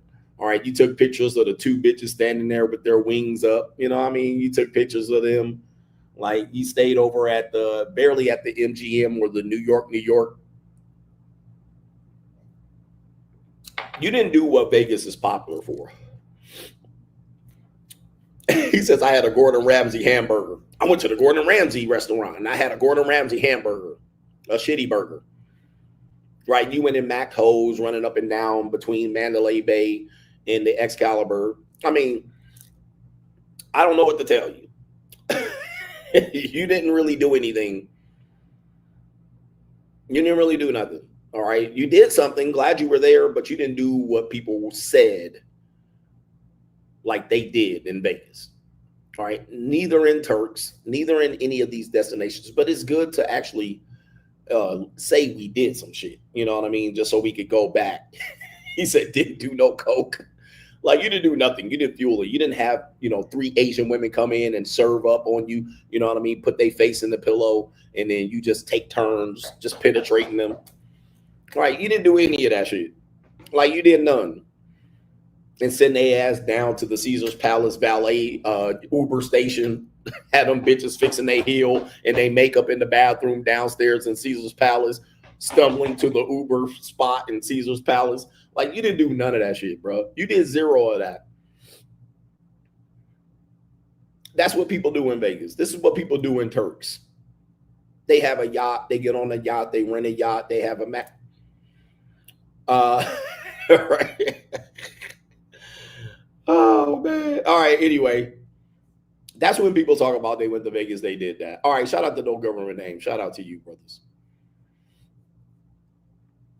Let's see here. Give me a second. All right. We got Lameek says that CEO Wiggy is crashing and burning. LOL. They putting belt to asses. Now, the CEO guy, let me tell you something. The CEO guy, when you look at the CEO, this is a classic example of why not being married is a strength. Because let's just say this. You see the CEO, he has a little girlfriend, and now he has his wife leaking that he has paid $40,000 to trick on Sophie Rain to get personal videos and content. All right. So you see he's got some issues here, but his issues are not really issues if he were single. If I'm not mistaken, like, listen to me. If he was single, he could do whatever he wanted. Like, I could smash a 50-year-old broad today, and tomorrow I could be trying to smash Sophie Rain. Like in Costa Rica yesterday, I was smashing the equivalent of Sophie Rain, but 3 or 4 years younger, right? That's what I had. And before I left Vegas, there was a woman that lives next to me. She liked to, have me come over in the afternoon after she get done playing tennis. All right, she liked me to rub on her. All right. So a single person, a single male, he can do that. No punishment, no consequences. Okay. No punishment, no consequences. But the fact that he's being punished and humiliated is solely because he's married. I want you to think about this. The only reason he's being punished, he lost his job. The only reason is he took the vow of humiliation marriage. All right, Sophie Rain's not 20. All right, she says she's 20 to sell to you guys. All right, she's in her early 20s. She's 22. But I can do this. No punishment. No punishment at all. Like, this would be something, okay, CGA out here doing this and he doing that, and he this and that, he a heathen. But because he's married, he can't do any of these things. He took the vow. He took the plunge. And this is what I try to warn you men of. So even the wife is out here exposing that he did this, right? And he exposed to his wife this. So you see where the ritual is, where it ultimately ends in you doing, you want to be out here married, but y'all also want to be out here putting hands on hips. And he's going to lose $50 million a year and potentially more than that in a divorce, because you can see how she's playing this. Oh, and she's exposing that he's texting a young 23-year-old woman. But you rolled the dice, and now you're facing the consequences of the gamble, which most of the time, most of you men aren't going to be fully equipped to do it. Like, you literally, I was thinking of this earlier. Men literally have to pitch a no-hitter. They have to get married and pitch a no-hitter. Like, the consequences of you living a life just making one mistake, maybe 2 mistakes or 5 mistakes, you lose the entire thing. You have to go and run the gauntlet from mid-20s all the way to your 80s. You have to run the gauntlet. One mistake, you lose the entire thing. Right? You lose the entire thing, as opposed to if you're single and do it, there's no punishment. Okay? If I'm single, I do exactly, well, I don't spend $40K on a OnlyFans girl for videos. I might spend it on her in person, right? And that would be over 5 years, y'all. That would be over a series of years. All right. She's not getting that in one lump sum. All right. But she would have to be in my regular rotation of skeezers to get that. That would be that's done. That could be easily done. All right. So with this being said, if I did the same thing, I literally would be, it would be fair game. It would be fair. But because he chose to take the vow of marriage and monogamy, he gets punished. Man, that's crazy. And somebody said wasting money for real. He couldn't even get a tax write-off. Well, sorry, sir. That's where you're mistaken. That's where you're mistaken, Ray Allen. Can I tell you something? And what men don't know? Because listen, what I'm telling you guys, number one, people are reluctant to tell you this because they want to act like I get pussy out of marriage. All right. Women want to throw it at me. They lie. Number two, I'm telling you things that the greater majority of people don't realize is happening. Number one, tax write-off. I'm pretty sure that this is going to be ultimately exposed as he wrote this off on his taxes. All right. More than likely. Okay. The reason why we know this is because that's what Hunter Biden did. All right. And this is almost always what they do. They call it personal training. They call it some sort of coaching. They call it some sort of massage therapy treatment. They call it a gambling loss and this and that. I'm pretty sure that his wife is going to probably discover that this is what he was writing this off. We also learned this from the NFLPA rep who was writing this off as a player's experience. Okay. So I'm pretty sure, yep, therapy, this is my therapist. I'm pretty sure that this is probably going to come up. Okay. So yes, it was a tax write-off. I'm pretty sure he wrote this off on his tax. Business trip. He did it as a business expense. That's number one. Number two, waste of money. Well, is it really? He makes $50 million a year. Yeah, player engagement. That's what they call it. It was player engagement, consulting. I'm pretty sure he wrote this off. And only because he got divorced is it going to be exposed. Number two, $50 million a year. He was probably made a total of $1.something billion over as long as he was the CEO. Is it really a waste of money? Percentage wise, $40K to $50 million. If I'm not mistaken, that's less than 1% of his income. I mean, is that a waste of money? Right now, to him, it wasn't a waste of money. He was getting what he wanted, and he paid that fast pass to get to the front of the line. And I'm pretty sure not many people got personal videos from this one. Okay. So it's a drop in the bucket. Now, to me, it would be a waste of money over a period of weeks to give her $40K. That would be crazy for me, but we're talking about a very, very small percentage of money to him. All right, for him. So it's a waste of money to me. It's a waste of money to you. To him, it wasn't a waste of money. It ended up not being the reason why he got a divorce. But yeah, it's 0.008%. I'm sure it's like, it's a very small amount of money to him. But yeah, I mean, it's all perspective. Remember, it's all perspective. It would be a tremendous waste of money for me, and it would be difficult for me to write it off on my taxes, although I could probably try. All right, but that's typically what's happening here. It's typically what's happening. And he got some videos of her that nobody else got. He's going to have to expose these videos. I'm pretty sure he has videos that nobody else has, all right, of this woman. He probably got videos of her busting it wide open. Wide open. I mean, he probably was like, look, this is what you got. Bust it wide open. I want to see the lips, the pearl tongue. I want to see juices. I want to see the kegels kegling.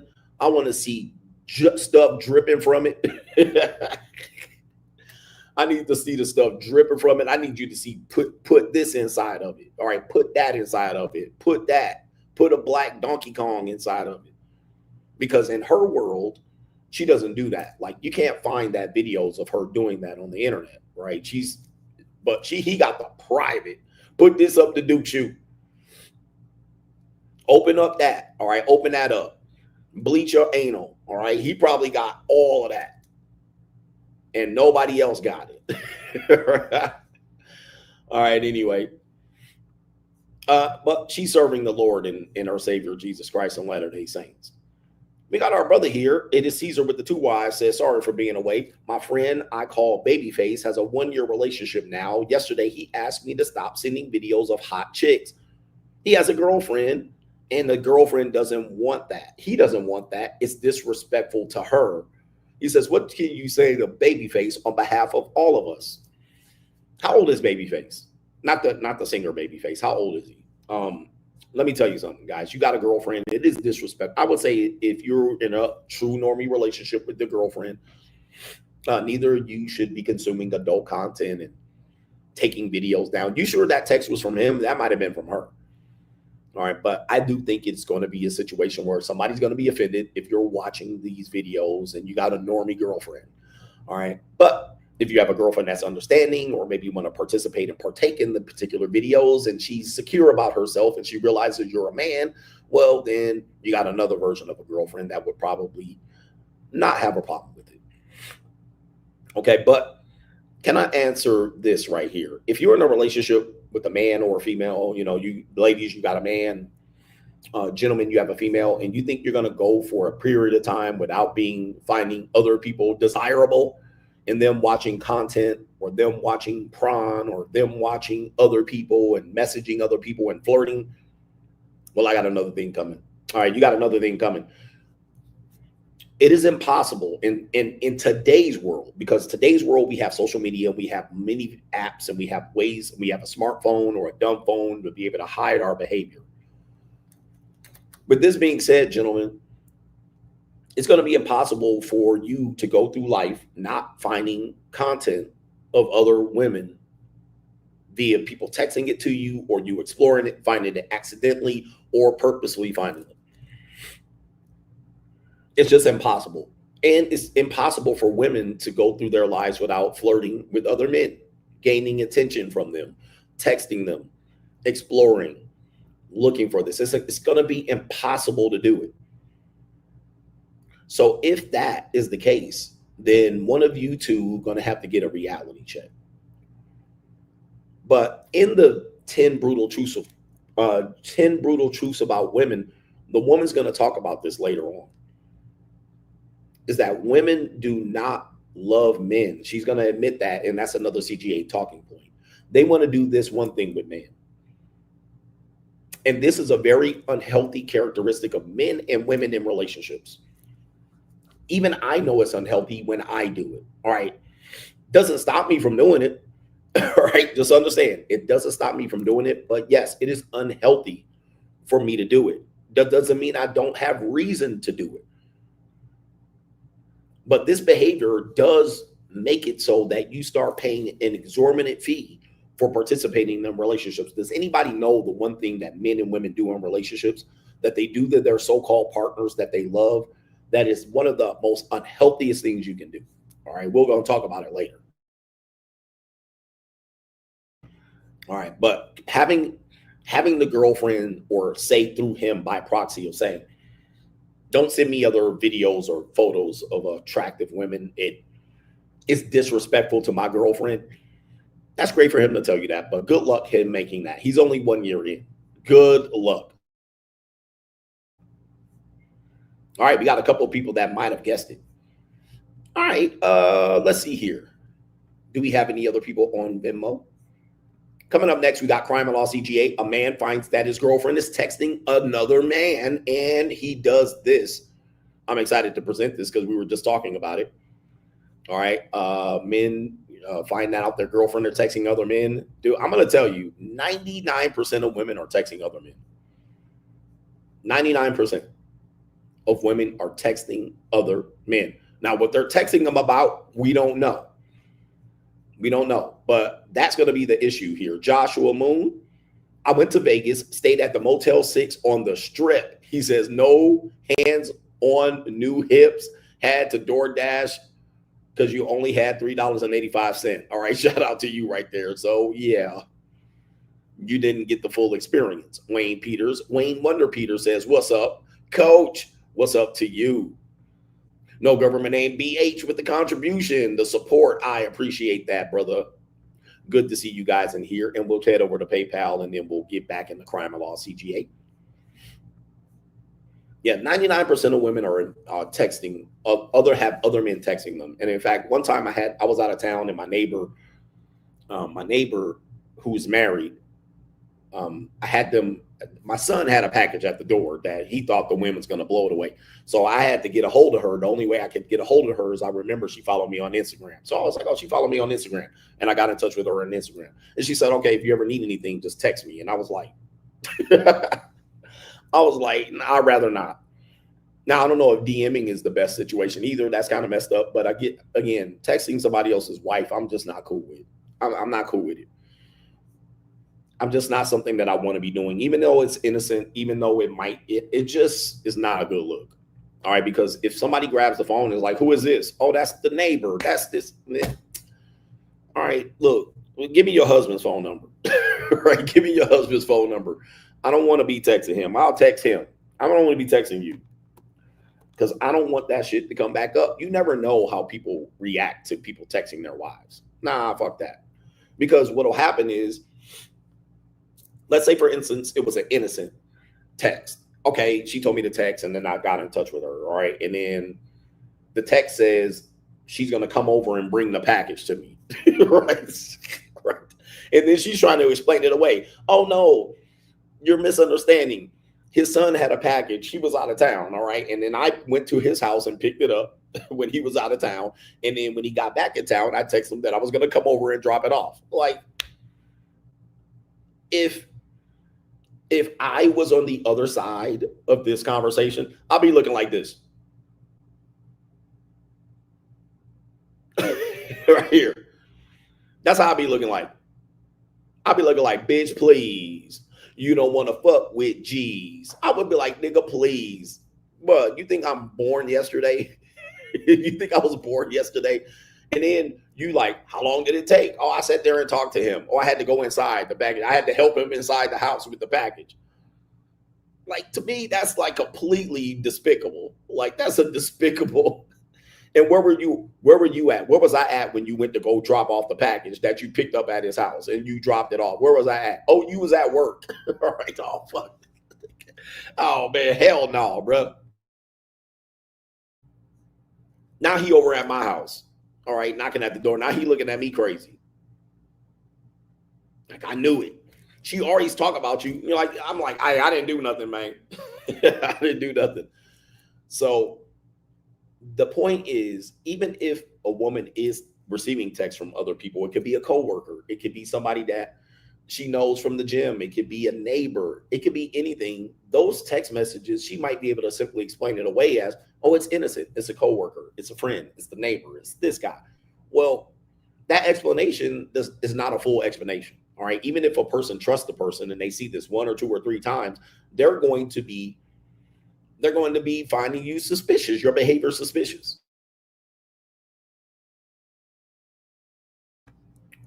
And let me add to this. The people that say, well, it's just a friend, it's just a neighbor, it's just somebody at the gym, it's a coworker. Guys, relationships start that way. That's how relationships start. They start just like that. They don't start off, I cold match you at the restaurant or the bar, and then now we're in a full-blown relationship. Most relationships don't start that way. They start with some sort of affair. They were a coworker. It was a friend. It was a neighbor. They grew up in the community, the school. Like, that's how relationships start, whether positively or negatively. So when people explain it away, oh, you got to be secure, and it don't mean that because I talk to them like this, I don't like them. Well, when the husband talked to his wife initially, she didn't like him like that either. He had to warm her up through the phone initially too. He had to then escalate the situation. So it didn't start off as a romantic relationship. It started off as a friendship. It started off as, hey, I'm going to get to know you. It started off as, we're going to go on date number 1, 2, number 3. It started off as a visit to the house. A visit to the house escalated. It started off as an affair. It started off proximity-wise. So this is the sad part about it. That's why I say when I say 99% of women are texting other men, doesn't mean it's romantically or flirting. It doesn't mean it started off romantic and flirting either. It could eventually lead to that. But it started off as them texting or calling on the phone, right? You don't have to call. Then all of a sudden, somebody's in a moment of weakness and she's dropping off a package at the door. And I say, come on in for a drink. Boom. Just like that. That's how it starts. So if you want to prevent it, well, then this is where people have problems. All right. So, you know, if you're in a relationship, you got to keep it straight up. H every day, bro, you're going to have to stop using PayPal. Because I see you got already. All right. You're going to have to stop talking shit on PayPal. All right. Because you fuck up my account and yours. All right. I see you already got something pending, and that's going to mean this is an investigation. All right. So, all right. H every day is somebody that he definitely sends a lot of contributions. And you got me in trouble already by saying the no region of the world. But I already see you got a PayPal pending, which means they're investigating the PayPal. You already had to make a whole new PayPal. So whatever you're saying, and I know you like to use colorful language over there, but I'm going to just encourage you to chill the hell out when you're over on PayPal. And he says, men, birth control. First, it was Viagra. Second, it was the Hims pill. Then the Stack 2 pill. Now you idiots fell for the true plan. Remember, no one, see, that's why you got. It says no one caught the flu during C19 when the money dipped, and no one bought cold and flu meds. C19 went away, flu season returned. Okay, that's why you're getting got. All right, please, man. These platforms watching you. These platforms are watching everybody. So when I see that yellow pending, I know your shit is being investigated. Then what's going to happen is, just so I'm going to tell you, what's going to happen is I'm going to have to explain what that means. And you wrote it, right? I'm going to have to explain what that means, and you wrote it. Why did he write that to you? I don't know. Why is he sending you that money? He's sending it because I'm on YouTube. Why are you taking money off of YouTube on PayPal? Okay. Then they're going to go to your page, and then they're going to probably annihilate your page. Now, if they annihilate my page, now we're talking about I'm going to be doing Dr. Umar. All right. I need money sent. My bank accounts are frozen. Okay. So what you guys have to understand is you guys need to chill out. You can do that on YouTube, Super Chat, but when you go over on PayPal and Cash App, those two, PayPal and Cash App and Venmo's owned by PayPal, and you start talking shit about C19, the U's, the war in the Gaza Strip, you're about to get busted. All right, they're about to bust you, and all the donations are going to be gone. Okay, please chill the hell out. These aren't places where you have free speech. Okay, I appreciate the donations. These are not free speech platforms at all. Okay, these are not free speech platforms. Now I got to write a damn 10-page paper to PayPal as to what that meant to restore my account. There is no free speech for you to be saying any of these things. I know you want to say it. You want me to say it for you. I realized really fast that I can only say so much. I had to pick a lane of what I wanted to go into. I can't just go into C19 and Jews and women, and I had to pick one. Okay, so please chill out. All right, let's see here. Kaylin says, all right, Coach and the Coach Gang, take your pick. Simp of the year, Alex Fine, Shannon Sharp, or Alex Byron, or Andy Byron. Okay, we'll do a poll for that at another time. We have, give me a second here.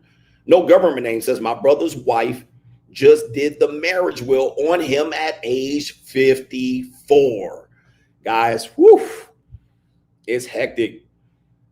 It's hectic. Okay. It's hectic. Okay. So he got 54 marriage will right in his lap.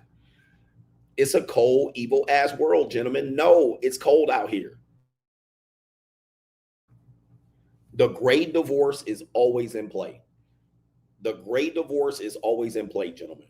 All right. How about you made it from 30 to 54 and got the marriage will? Please, gentlemen, This is the sap. This is the indictment that I have on marriage. Like, you can only be good for so long. Like, you got to pitch a shutout. But all of it, 54, she has a feeling, you know what? I'm out of here. I'm gone. Let me take the golden parachute, the gray parachute on the way out here. Let me destroy this shit. No more generational wealth. I'm out of here. She takes her fucking bag and she dips. And you can't do anything about it. You can't stop her from doing it. She's like, I got what I want. The kids are gone off to college. I don't want to fuck this guy. I don't know him. I was just staying for the kids. I'm out of here. Leave you in a studio apartment or living in your car. It's just that easy. Yep. All your shit getting diced the fuck up. See, this, when people speak about marriage, and I look at the trad cons, they're never talking about this part of it. Well, you could get this part and your life would be destroyed. Trad cons are always in their early 30s or 40s. What is Candace Owens? How old is she? Okay. Candace Owens' age. Because I would say she's in her early 40s. Let me see here. Her age is, wow, holy shit, she's younger than that. So Candace Owens is 36. That's a prime example of what I talk about. That's what I'm talking about, 36. So you're 36, and you're talking all this marriage and this and that and stable for society. Okay, how about 20 years down the line, Candace? What happens to 20 years down the line? Okay, when the shit hits the fan and all the kids are in college and you're at home staring at each other like, damn, I don't even know who you are. The woman's like, you know, the women in the world, and for all the shit we talk about them, they have a brave new world. Just imagine, they have a world to do things that no woman has ever done. No group of women has ever done on the planet. If they're in America or a developed country, they have an ability to do that, which means it's a race to the top for them to get what they want as the first women to do this, the first group of women to do that. And I don't blame them for wanting to become that. They see this new sense of independence. They see themselves controlling this and that. Go ahead, baby, have what you want. Just don't involve me. Just don't then pivot to me when it don't work and then you want me to marry you up. Just don't whore yourself out and then give me the leftovers. Like, that's all I'm saying. So it's an arms race. It's a race to the top. So these women are racing to get themselves in a position for the future, their future selves or their future daughters or future offspring or whoever they're going to be with. And along the way, they're trying to drag men along and play their little game. And then eventually, if it doesn't work and you don't play right in the sandbox, she just destroys you in the middle of it. Child support, paternity fraud, divorce, no fault divorce, gray divorce. Okay, so all the guys, even Anton Daniels, is pushing this traditional marriage and this stuff. He doesn't push it because I do see him talking about the other side of the reality, but he also probably more pushes the marriage to get through the mainstream and that. And he's been married to his sweetie, but he's not even 50 years old, right? I don't think he's even 50 years old. He's close to my age. I believe he's a little bit younger than me by a few years. So he might be 45-ish. All right. I think he might be 45 to 46. So he hasn't hit that critical point of empty nest syndrome and gray divorce. He hasn't even hit that point to where boom or surprise, nigga. Oh, he's 43. Okay. So yeah, I mean, he's in his young 40s. But dude, wait till you get mid 40s and 50s. It's a whole new ball game. It's a whole new ball game. You have now accumulated financially the top of most of what you're ever going to accumulate.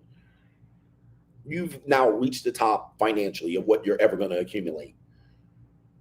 Do you really think that this is a game when they could just pull the fucking rug from under your feet?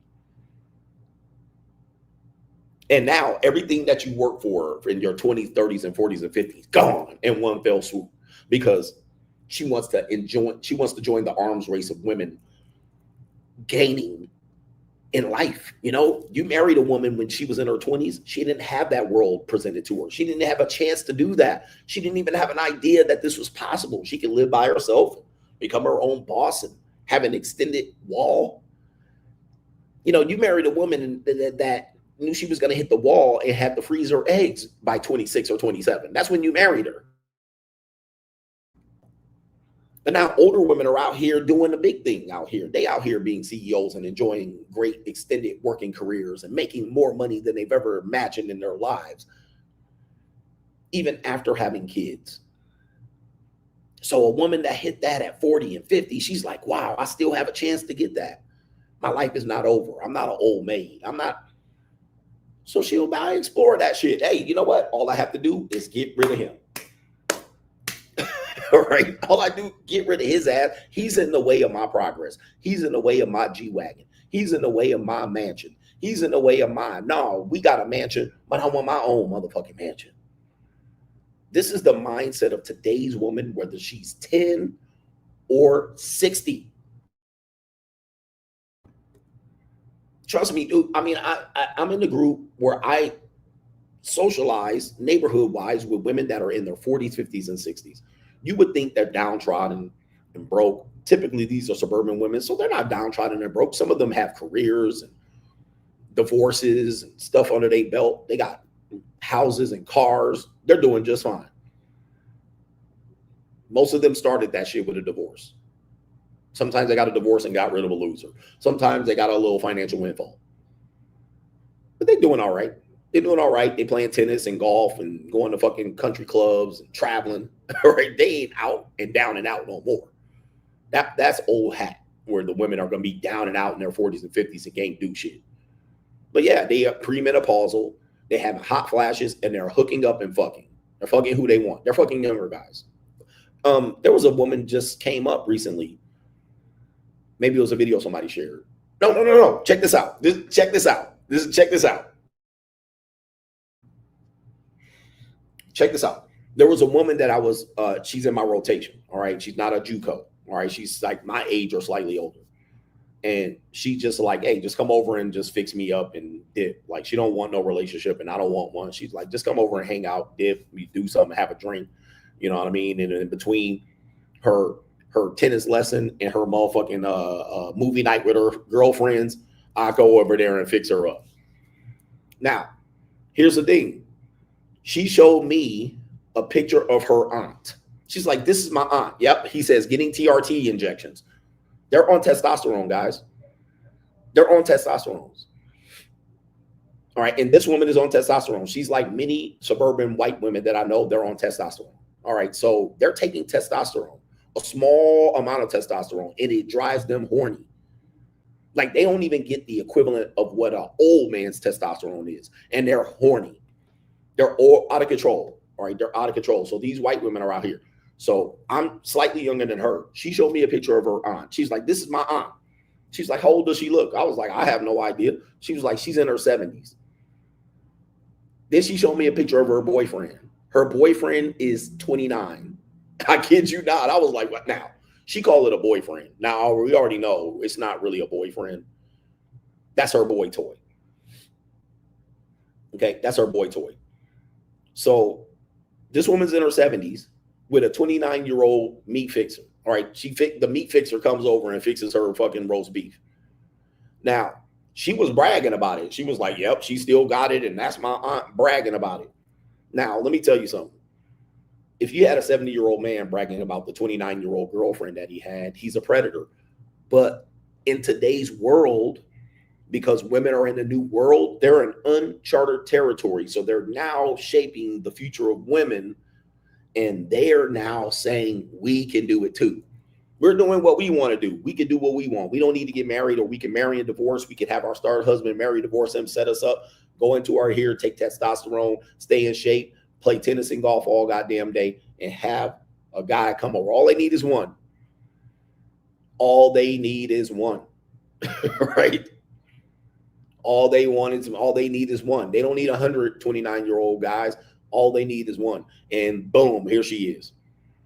So this is what we have. A woman in her 50s and 60s and 70s was gone. If she lives in a place where she's somewhat healthy and take care of herself, she gets on these TRT, testosterone, boom. She in the game. She's in the game. She good to go. Right? And she can do this out in the open. What people don't understand is this used to be stuff that was under. This is what we used to call covert. Now they're out in the open, bragging about it. They on the internet showing you.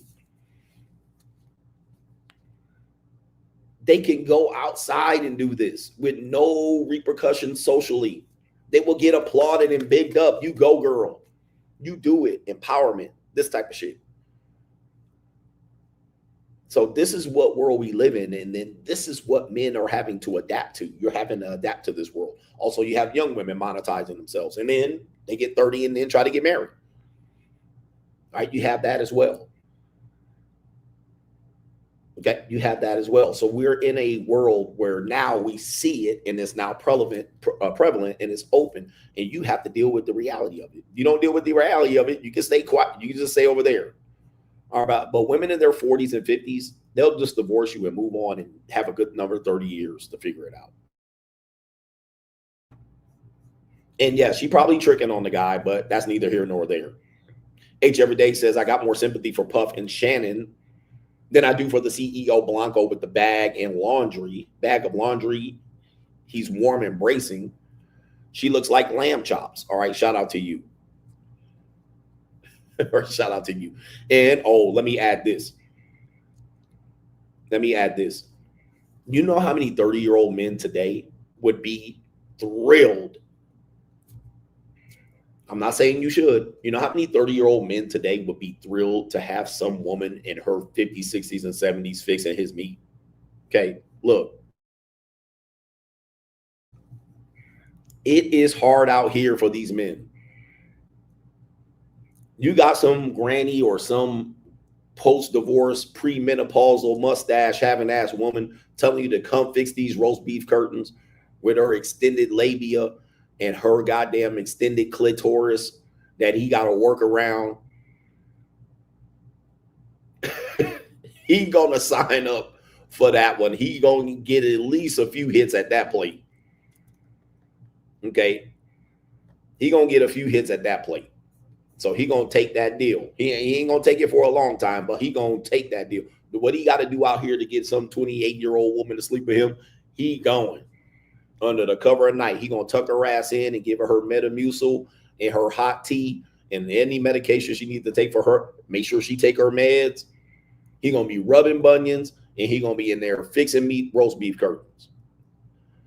Okay, he in there like swimwear. All right, moving on with this part of the show. We have Crime and Law CGA. All right, this has been a good one. I don't even have my sound effect for Crime and Law CGA, but I do have a banner. All right, live from Costa Rica, we are. Okay, Crime and Law CGA, we have a man that crashes out after he finds out his girlfriend is texting other men. This, guys, is going to be, this is going to be bad. So one thing I'm going to tell you is the likelihood of your girlfriend texting other men is significantly high. I would say 99%. Now, texting men for flirting, cheating purposes is still going to be like 50, 60% of young women.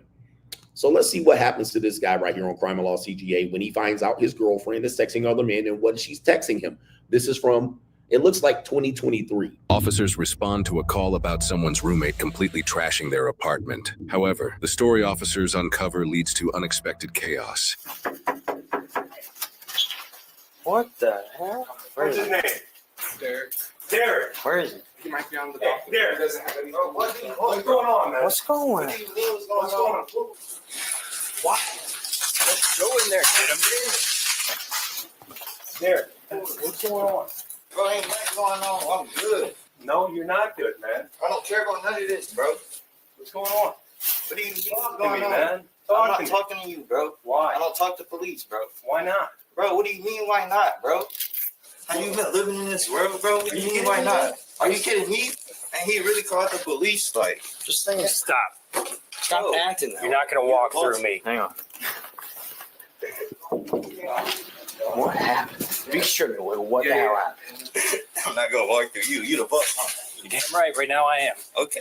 What's going on, bro? Bro, I'm not talking to you, bro. Okay. Do not go in that Talk closet. to me, I'm good, bro. You can stand here and talk to him then. And was told him like he got in trouble because he found out about it. That's tough. Okay. Makes more sense. All right, I know that part is tough to hear, But the guy is crashing out, and the roommate's hiding behind the doors, and he's like, he got drunk because he found out his girlfriend's texting other men.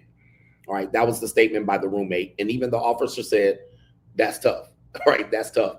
And the young man is distraught. He doesn't know what to do. He definitely is charging it up to the police, and he obviously doesn't care about himself. And of course, we all been there.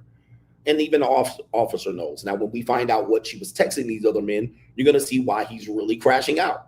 You're going to see why he's really crashing out. But of course, in our today's world, because of smartphone, men and women have the opportunities to have other people that they're talking to. And if you check their phone, you're insecure. If you're texting her phone, you're controlling. If you're checking her phone, you're controlling. And we have even these parameters set up to try to prevent other people from doing this, and they still do it. All right, this is how bold people are. All right, so you're going to hear some of the other steps that they took to try to ensure trust in their relationship, and trust was still being violated. All right, so let's see if we can pop this up on the screen here. That's tough. Is you slow? Derek, hey, listen to me. Better calm down, bro. What's going on? I'm calm. You better calm down. I'm calm as can be. Okay, that's cool. Okay, Derek, bro. Look at the apartment, man. Look at the apartment. I don't care about this apartment, bro. Okay, I understand that. I'm finna leave. My girlfriend, my ex-girlfriend, she was cheating. She with some other dude right now. Okay. She said she's at her house. She left her Apple Watch here. Okay. You can see the messages through her Apple Watch. Seeing all her messages, talking to all these other dudes. Okay. She said she went to the airport to pick up her friend. She went to go pick up some dude from Cleveland. Okay, so we hear that right there. So we hear that. It sounds like, again, because people have multiple phones, or they have an iPhone, an Apple Watch, they have maybe one or two phones, they have an iPad, they also have a laptop, MacBooks, and you're in a relationship, these things are going to snitch on you. Okay, these things are going to snitch on you. All right, so there's only so much that you can hide. You almost have to live these separate lives and have a phone, an Android phone and an Apple phone. But once you start allowing these devices to share messaging, share FaceTiming, share locations, you're going to get caught. All right. And you can try to even dice it up to make sure messages don't go from one or another. But, all it takes is one update, and then all of the messages do that. They update to a date, and then it clears all the things, that parameters that you had, and all of a sudden it starts asking to share FaceTime on your Apple Watch, and you're like, I don't want it to share over there. Or you leave your iPad at home and you take your phone with you, and then your girlfriend or boyfriend's looking in your iPad because the iMessages migrate automatically over there. So you're just sitting there like, holy shit. And it sounds like that's what happened. She probably is accustomed to having her phone and Apple Watch together. But in this case, she left it behind, and this was an opportunity for him to go check. All right. And I do tell you guys, I'm not one of these guys that say, no, it's insecure for you to check your person's messages and this and that and devices. Well, if both of you guys committed to being faithful and monogamous, or at least you expect that person to be faithful and monogamous, it is okay to check their devices. Okay. Because 9 times out of 10, you're going to find out something that you probably anticipated or knew in your gut instinctively, or you're going to find out a cold hard truth.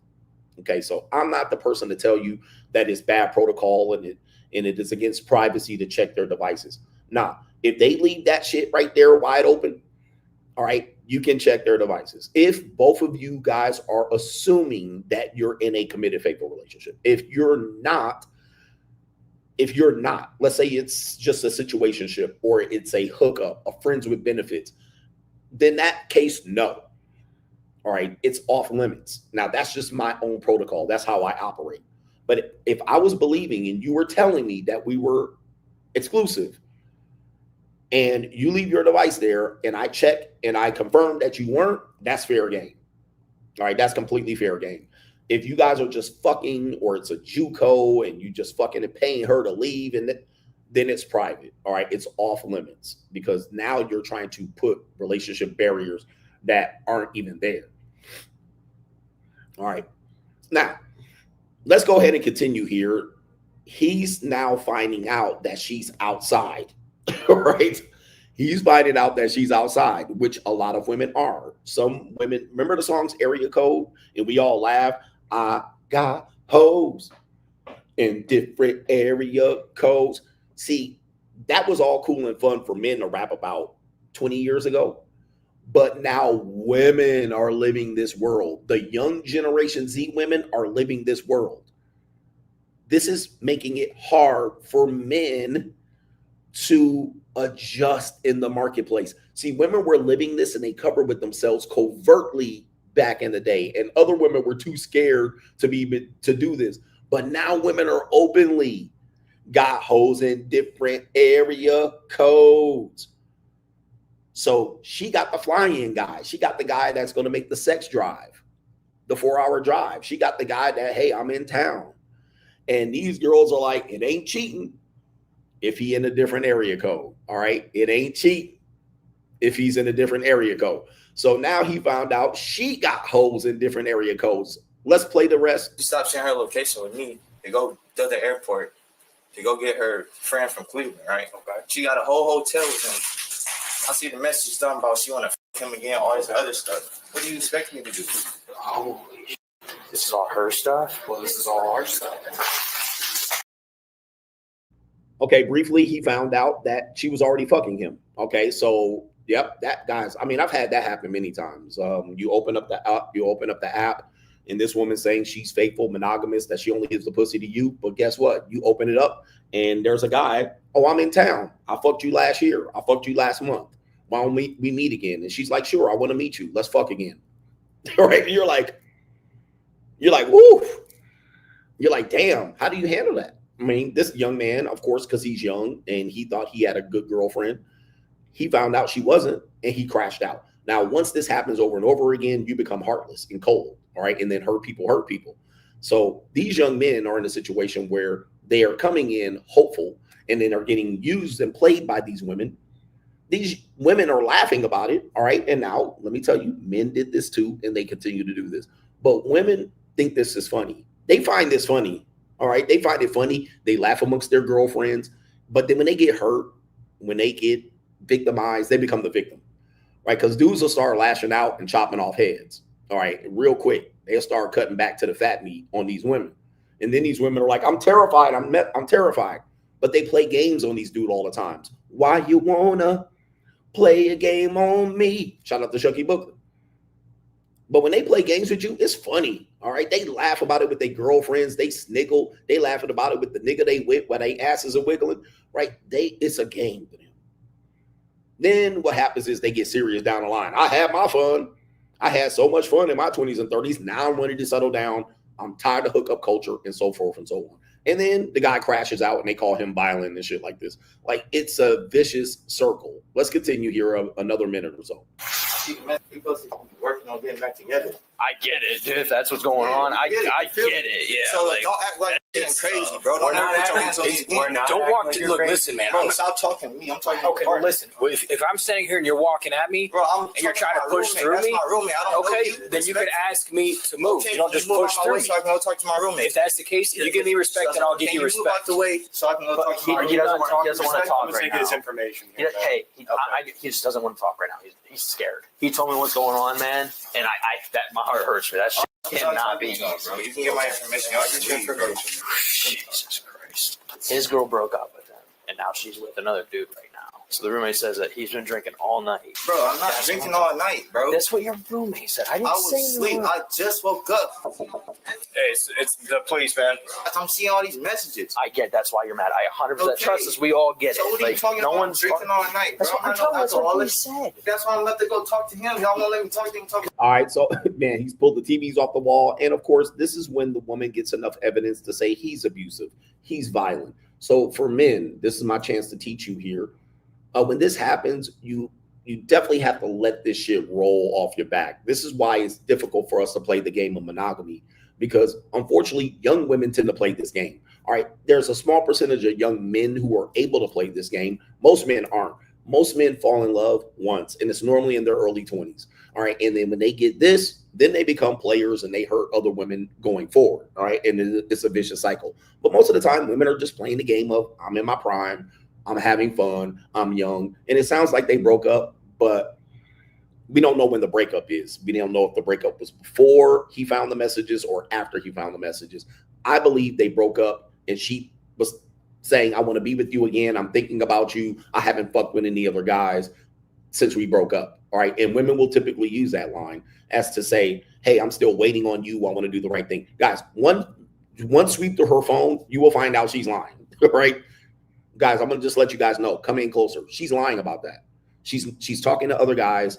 She's entertaining other guys. She's planning to fuck these other guys if she hasn't fucked them yet. All right. So the minute you broke up, she went back into her phone. The minute you broke up. Okay. The minute you broke up, guys, before you were breaking up, these guys were already ready and lined up. Now, the minute you was already gave her some sense of insecurity or instability, or that the relationship was not pressing forward, or it was in danger of ending, she was already setting up the next fuck, the next duck sick. Okay. So this guy finding out the hard way. What? We broke up last week, but she said she wasn't fucking and talking to nobody else. Trust me, she was. All right. She was sucking somebody else's dick within the hour. All right. Within the hour. That's just how they work.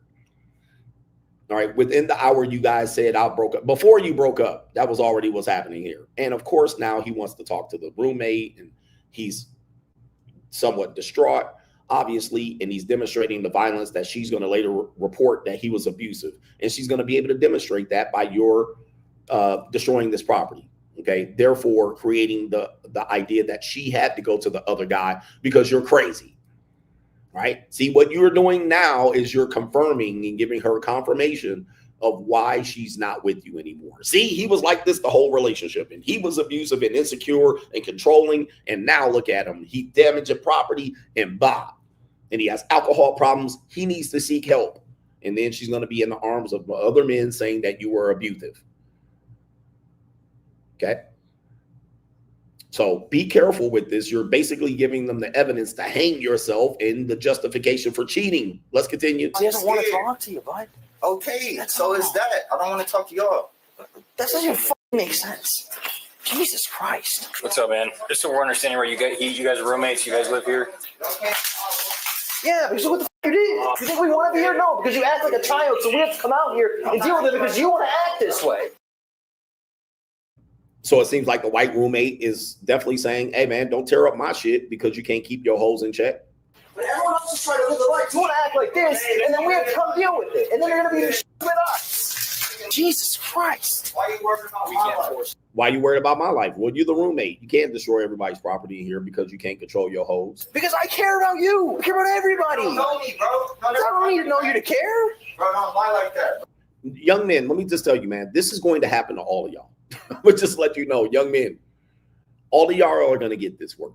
All right. All of y'all are going to get hit on the head just like this. Every single one of you young men, all of you fake perpetrating pimps and players, all of you cold approach niggas, all of you incels, all of you red pillars, all of you MGTOWs, all of you married men. Let me tell you, y'all going to get bonked over the motherfucking head like this. Y'all going to get it. All right. Now, how you react to it is going to be completely different. Okay, how you react to it is going to be what separates you from the men and the boys. All right, so you're going to get bonked. All right, you're gonna get bonked. And now what's going to happen is going to be how you recover from this, where the truth definition is, what you're able to do. Are you going to catch a misdemeanor or a felony in the process? But all of us are going to get this shit. All right, your girl, you thought she was loyal and faithful, and you found out she wasn't. And maybe it had to do more with you. You're going to have to face that. Okay? You're going to have to face that. Maybe it was you that drove her from that. By the way, I think there was a point, maybe we pass it up, where they said they shared locations. Let me see if I can find that part. Because this is another situation where I say, even within the, look at this nigga you about to get George Floyd in the process. You about to catch that George Floyd. So let me see where he was explaining right here. Let me see. I don't talk to police, bro. Why not? Bro. I don't talk to police, bro. Now you got this bullshit going on. Let me see here. Leave. My girlfriend, my ex-girlfriend, she was with some other dude right now. Okay. She said she's at her house. She left her Apple Watch here. Okay. You can see the messages through her Apple Watch. Seeing all her messages, talking to all these other dudes. She said she went to the airport to pick up her friend. She went to go pick up some dude from Cleveland. She stopped sharing her location with me. Oh, there it is right there. There it is right there. She stopped sharing her location with me. So Because of technology, it changes so fast and it is rapid, and they have so many things that you can use to try to prevent people from cheating. They have an agreement to share location. The share location feature is something Gen Z people use to monitor the other person. So this is used on Snapchat. It also can be used on Find My Phone or Find My iPhone or through the messaging app on mobile or in your Google. So because the share location is there, once a person stops sharing location, it is insinuated that they're doing something bad. All right. And what can happen is they can turn it to airplane mode. They can outright stop sharing it and resharing it and say something happened to their phone died, or something like this. All right. Which it is possibly no good reason for not sharing, other than you doing something that you don't want the other person to know. Then including the fact that when they broke up, that's going to be paramount. They broke up, then she starts sharing location. Then she picked up the guy at the airport. When did she stop sharing location? Did she stop it when you broke up, or did she stop it when she went to go pick up the guy at the airport? Okay, so that could be the case. She was sharing it after the breakup for a certain period of time. You thought she was together. Once she stopped sharing the location, then you figured out real fast, she's up to something, and then crash out. So this is what we're seeing here. A lot of young people are savvy enough to have things to override obvious things for people to share things. Find My iPhone. There's another app that parents used to use, Life 360, Snapchat, iMessage, Google. There are things that young people are trying to put in place to prevent people from cheating, or then when they stop using it, then it's a sign that they are cheating. And it was completely true. So there you go right there. Anyway, that's Crime and Law CGA. Actually, I think I have another Crime and Law segment here. Let me see something here. It's sad. Share my location is definitely a Gen Z trip. It's definitely a Gen Z thing. I've had Gen Z women share their location with me. All right. And most of the time it was by request, or they said that they would do it. Even when they did it, let me just tell you, I wasn't checking it often, but once I started being suspect, I checked it. What will happen is they'll just eventually when they cheat, all right, they'll find a way around the sharing location. All right. They're going to find a way around it. Just so you know, it's not going to be a 100% indicator of them doing not cheating. If they're hell-bent on cheating, they'll leave the phone somewhere else, right? And meet a person somewhere else and come back and collect that phone. Okay. Or they put it on airplane mode, or they outright will stop sharing it. So if it's an airplane mode, the location will stop sharing. All right. So it'll give you the last location, but it won't give you the current location. All right. So then what'll happen is the location will start resharing again. And that's when you know either the phone went dead, which we know it's not possible. No woman keeps their phone dead, or she turned it on airplane mode. And then she went to do what she did and came back and reshared it. So the point I'm making is, even when you have these things and you think that this is going to be the way you catch people, they'll just find another way to do it. All right. They'll find another way. They'll literally just leave the phone at home. They'll have the other person call an Uber. They'll take the Uber to the other person, leave their phone at home, and ask the other person to send the Uber back to where they are. And then you think they never left wherever they were. So now you've created this ability to monitor someone, and then they just worked around it. Women are savvy enough to do it. Yep. And they'll get the second burner phone. The second burner phone, they're not sharing that location with. They'll go over there. You'll never know about the second phone. They'll leave the first phone at the crib. All right. Trust me, guys, it's not going to help you out by doing this. What you have to do is one or two things. This is the thing. All right. One or two things. You have to not care about the person. Don't care, which is for her, she's not going to like this. She's going to beg you to care. She's like, I want you to care. I want you to trust me. Meanwhile, she's still doing this. Trust me, she's still going to do it, right? Which is the craziest thing, especially with young women. She'll want you to care. She'll want you to be in her be in her face. She'll want you to control her. She'll want you to monitor her. She's like, I want you to trust me. I'll do whatever you want. And then when she does this, she'll still go behind your back. It is the funniest thing you've ever seen. This is just women in a nutshell. You'll either understand them or you'll love them. You can't do both. She'll ask you, she'll say, I'll share my location with you so you can trust me and still play games with you. So you got to watch out for them.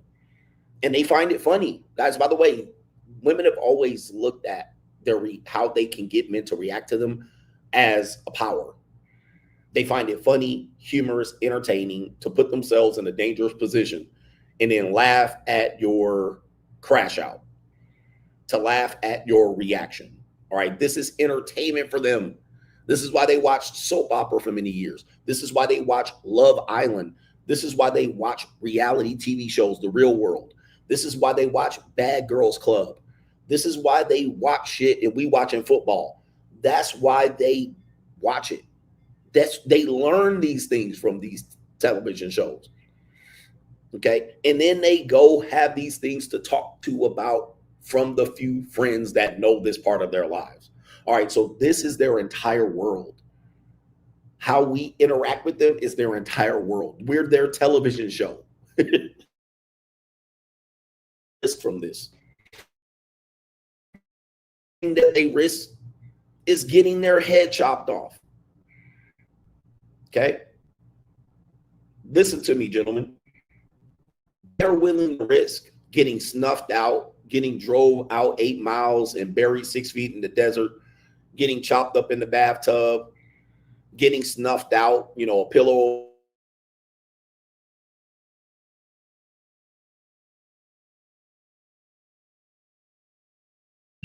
All right, we still here. Oh, the internet's gone.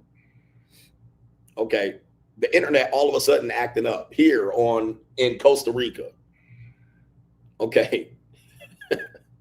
So they want to see you crash out. They want to see you victimize yourself. They want to see you tear up shit. Okay. Are we back? All right. The internet's showing that there's very limited internet right now. And it is when I checked in the hotel. So the internet might refresh. All right. So this is what they risk, and they just hope that you ain't the one to do it.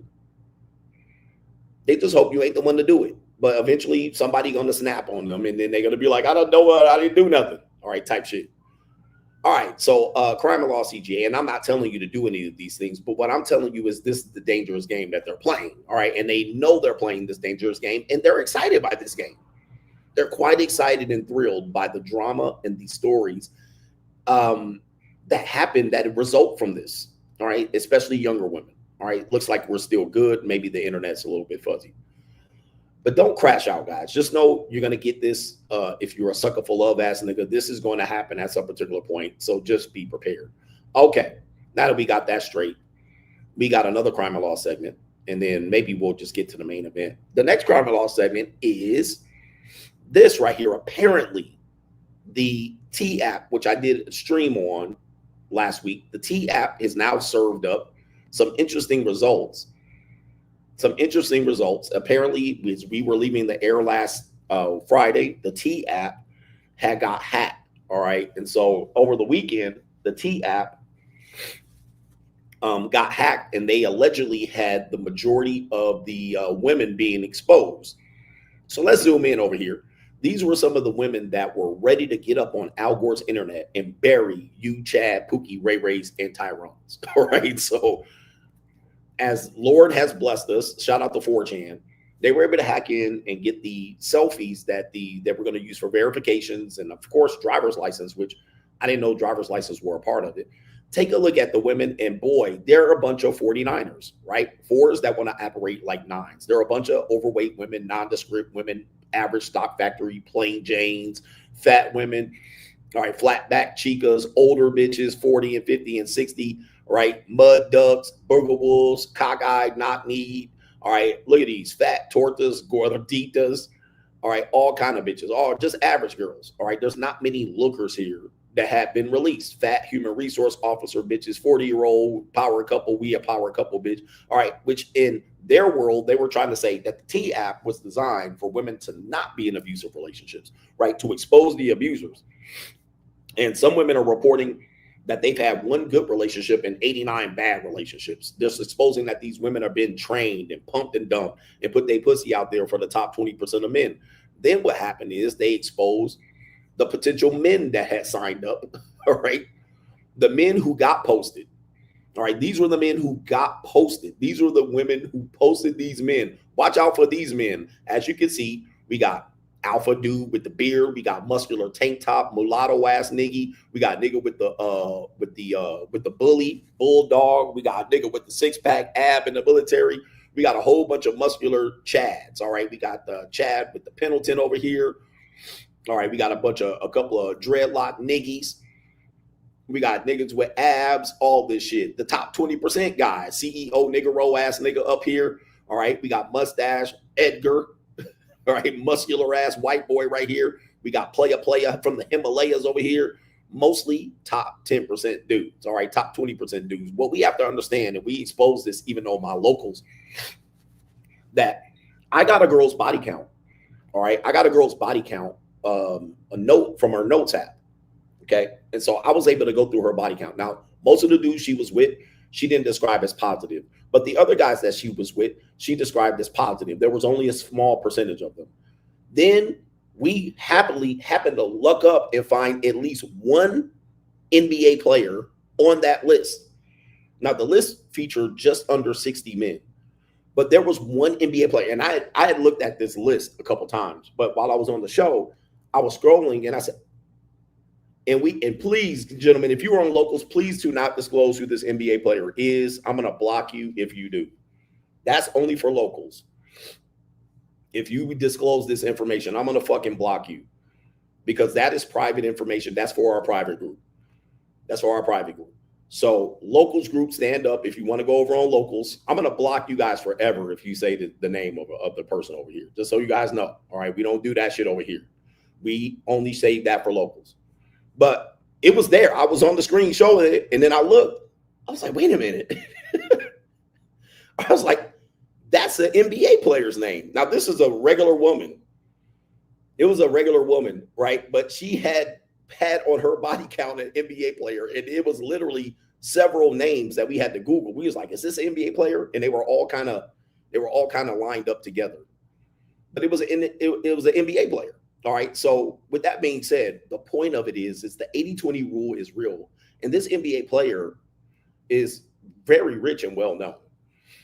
He says, how did coach get access? You got to go over to locals. You guys, bro, you guys will not invest. You guys are fucking losers. You guys want me to show it over on YouTube. You got to go to locals. That's why we have a locals group. That's why we have a locals group. So we can share these shit on the real place, not on the internet for you goofy ass niggas.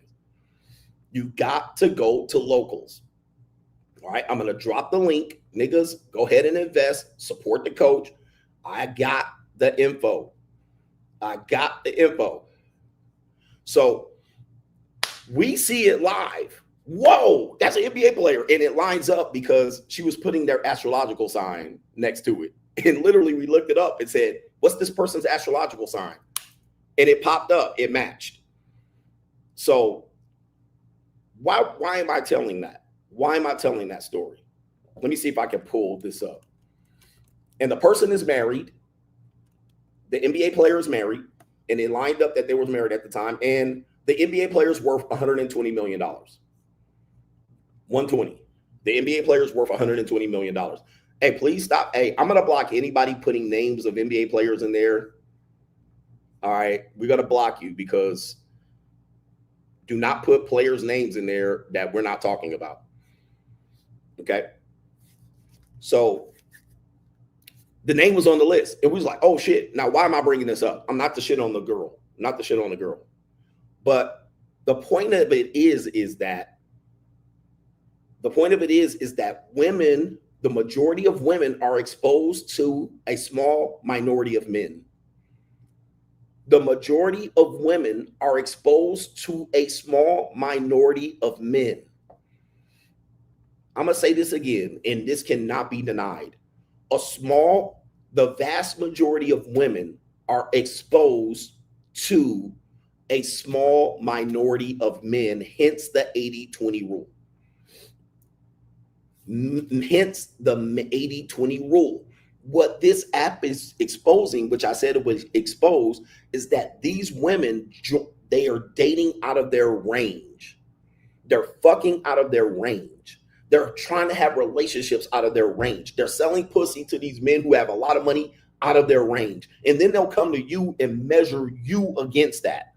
They'll say, I got this, and I had this NBA player, and I had this rich guy, and I had this guy who was tall. I had this muscular guy. And then they'll measure you, regular dudes, against it when they're the regular chick. This is exposing this right here. So people were worried about the app, but this legitimately now gave us another piece of concrete evidence to say that these women are dating these guys will, as we said, Chad and Tyrone and Ray and Pookie and Edgar and Ricky Tan will fuck anything. They don't care. These women are serving it up on a platter. They're giving it to these guys easily. Like, they're not making these guys jump through hoops and hurdles. They're selling them $300, $400 pussy. And then this guy's like, drop in the bucket. Go ahead. Like the NBA player that had the relationship with the girl that I showed or that we saw, he probably paid her $400. Drop in the bucket. Wasn't a waste of money. He probably paid her $400, $500. He probably fucked her in an orgy. No big deal. But she's able to say, he's on my body count. I had him. All right. Which means in effect, she's going to say, I dated him. I know him. And he did this for me. He did that for me. And you're not doing anything. You won't even take us out for a dinner. And I had this rich NBA player that did X, Y, and Z. I had this guy that had muscle. I had this tall guy. Like, they're comparing you against these guys. And then what happens is they then try to push a relationship with that guy. But then he does what? Becomes abusive, controlling. He cheats on her. And then he leads her on and blah, blah, blah, blah, blah. And then they go on the internet and complain.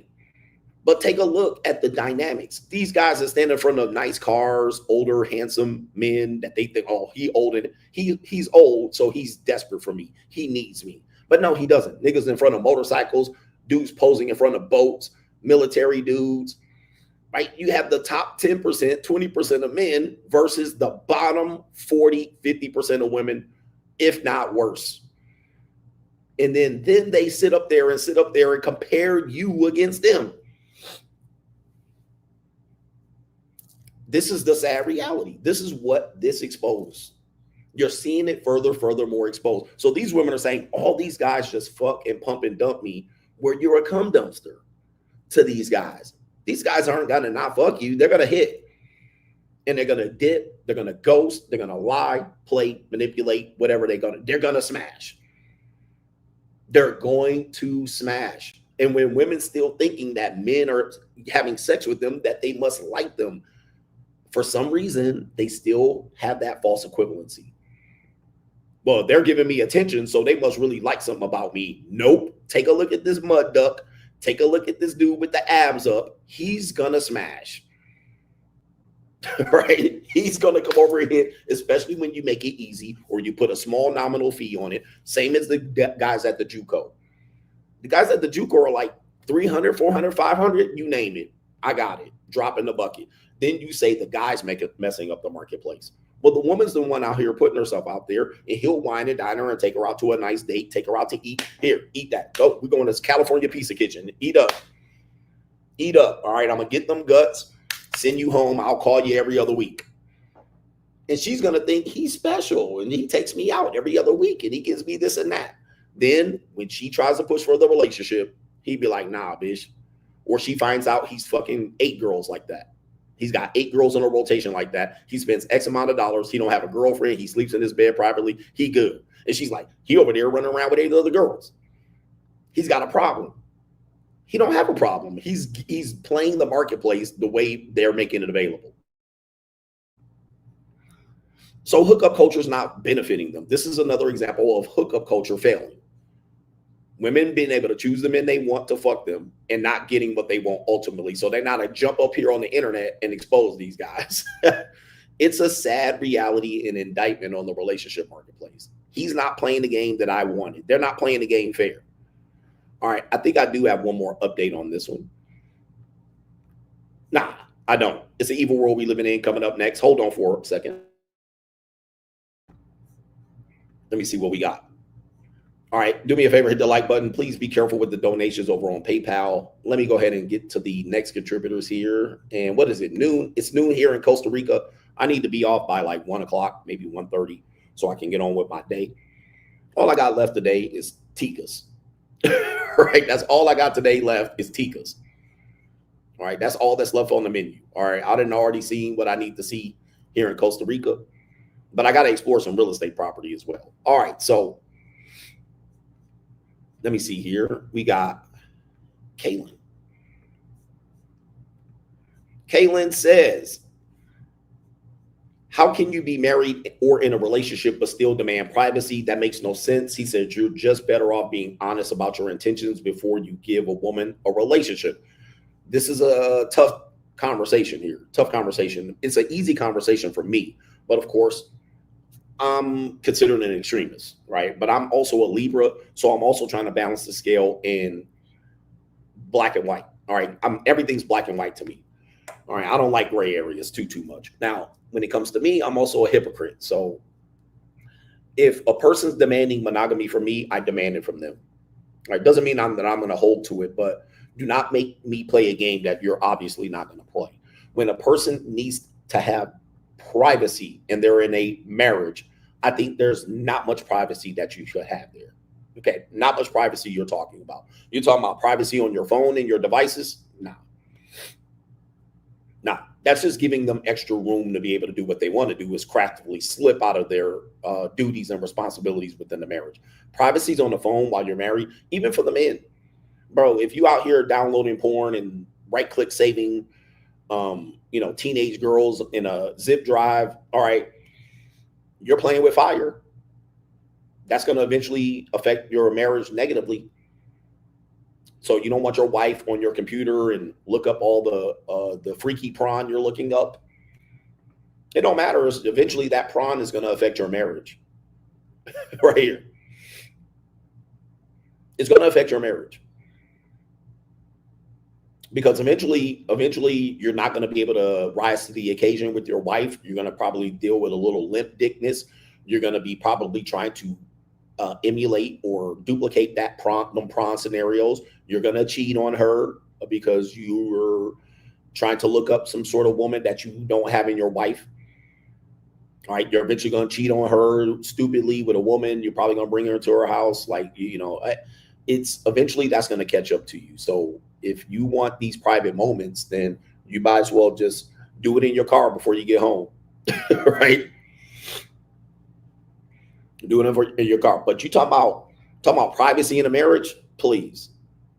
There ain't much privacy that you can have or request.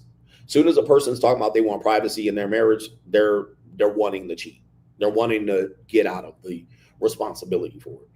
All right. Anytime I've seen or heard that, the woman eventually cheated. I don't hear men asking for much privacy in a marriage, but women do. But the men that are out looking for privacy, you're hiding something too. All right. You're looking for something to hide in your marriage. All right. And I ain't going for the bullshit. Okay. I ain't for the bullshit. Like men and women, I ain't for the bullshit, man. Bro, you want a privacy in your marriage? Don't get married. Right. I should have some things remain private. Okay. A diary.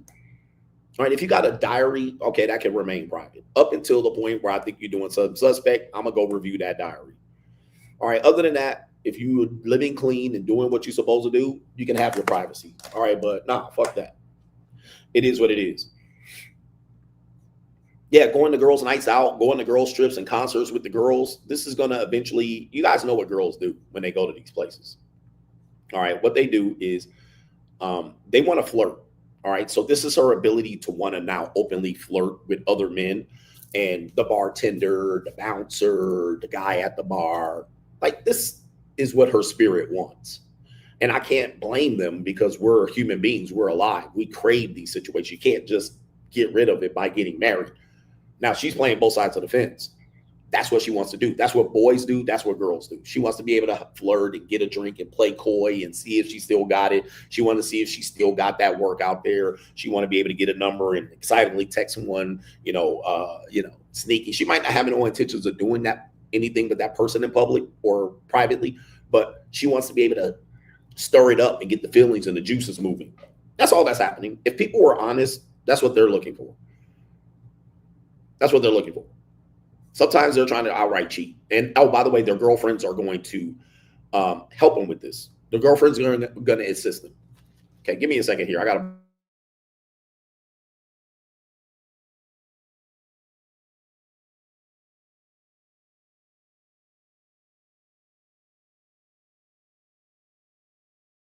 Okay, thank you for that. Thank you for that. But yeah, she's trying to seek attention, see if she still got it. She's trying to see if she, you know, all that workout in the gym, she lost her baby weight.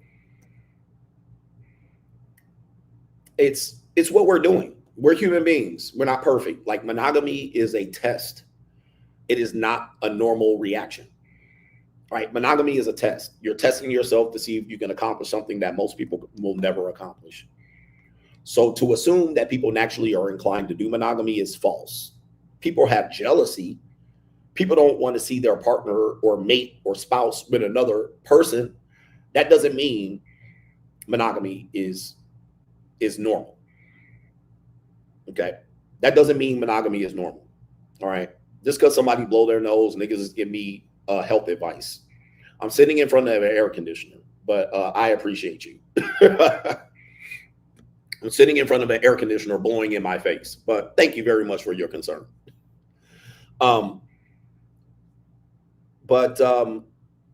Just because monogamy is what people assume people are natural, it doesn't. It's just a test. It's just a test.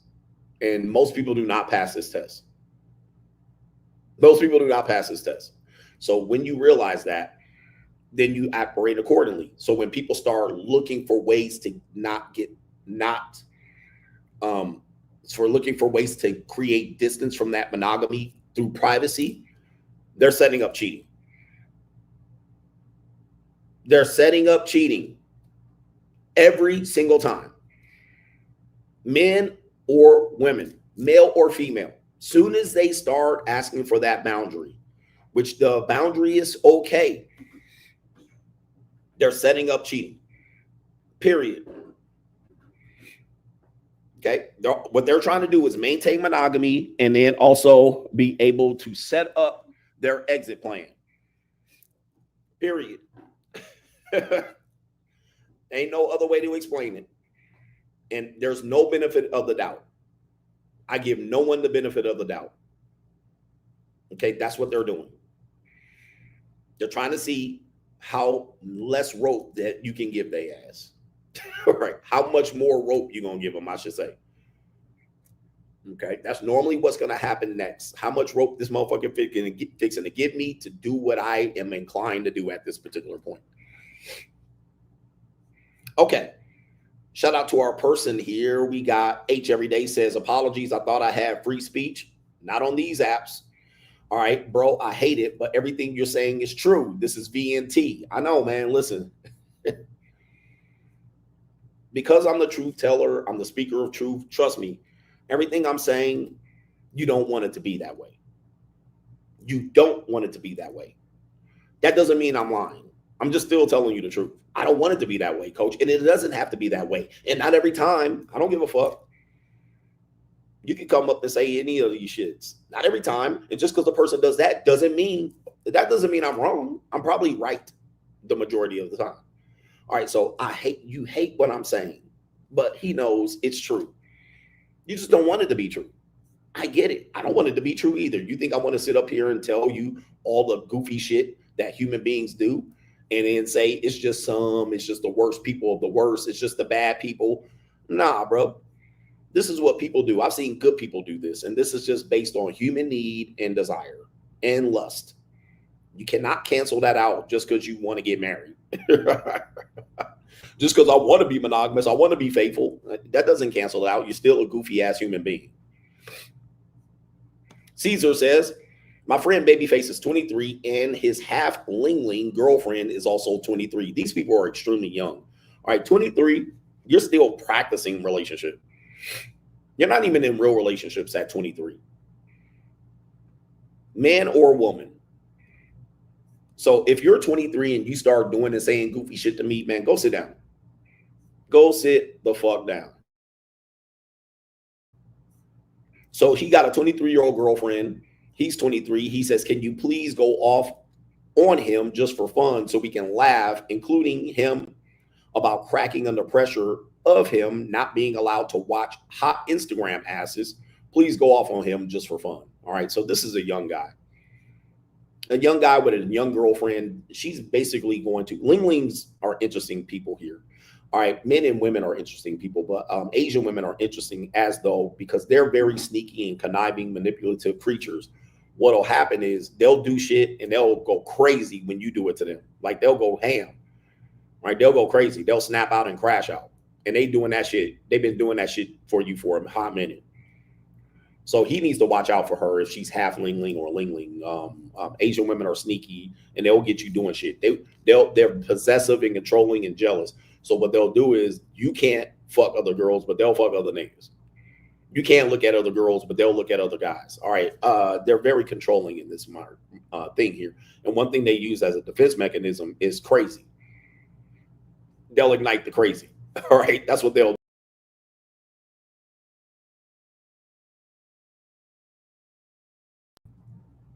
And one thing that men confuse. Listen to me, young men. Write this down.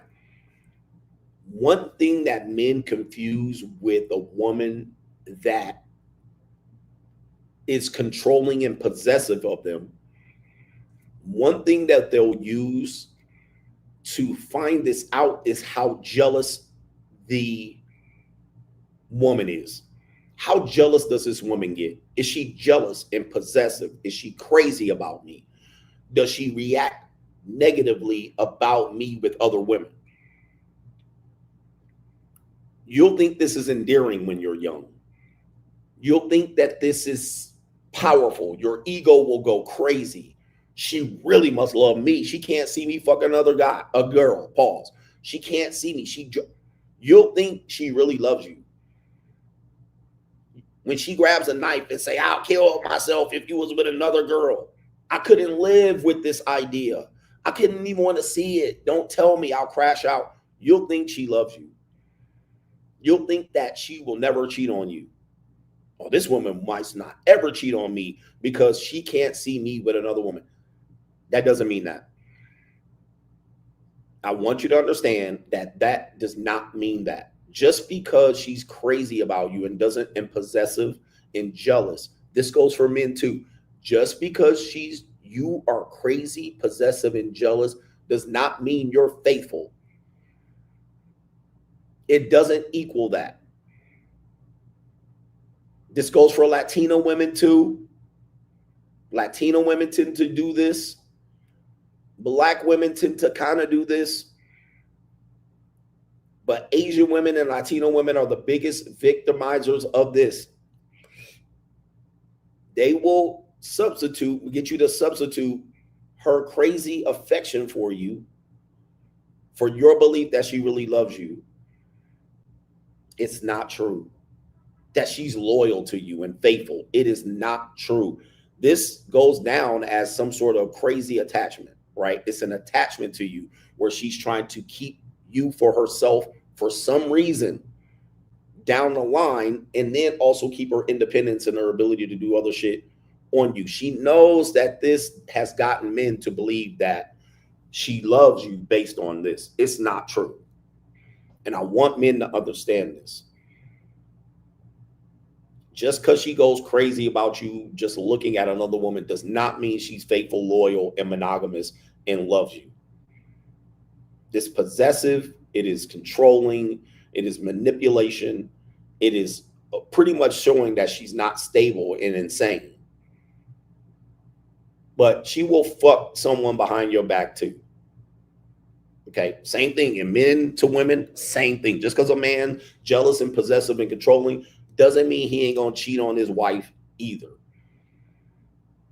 Okay, so people have to really realize that, because people say, I can show you monogamy is natural because I'm jealous when another person, I'm just jealous at the thought of my woman getting fucked by another man. That don't mean monogamy is natural or unnatural.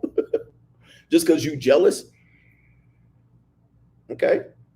Jealousy is a human emotion. It don't just relate to women and men. It relates to somebody else has something that I want and I don't want him to have it. That doesn't mean anything about faithful and monogamy or anything.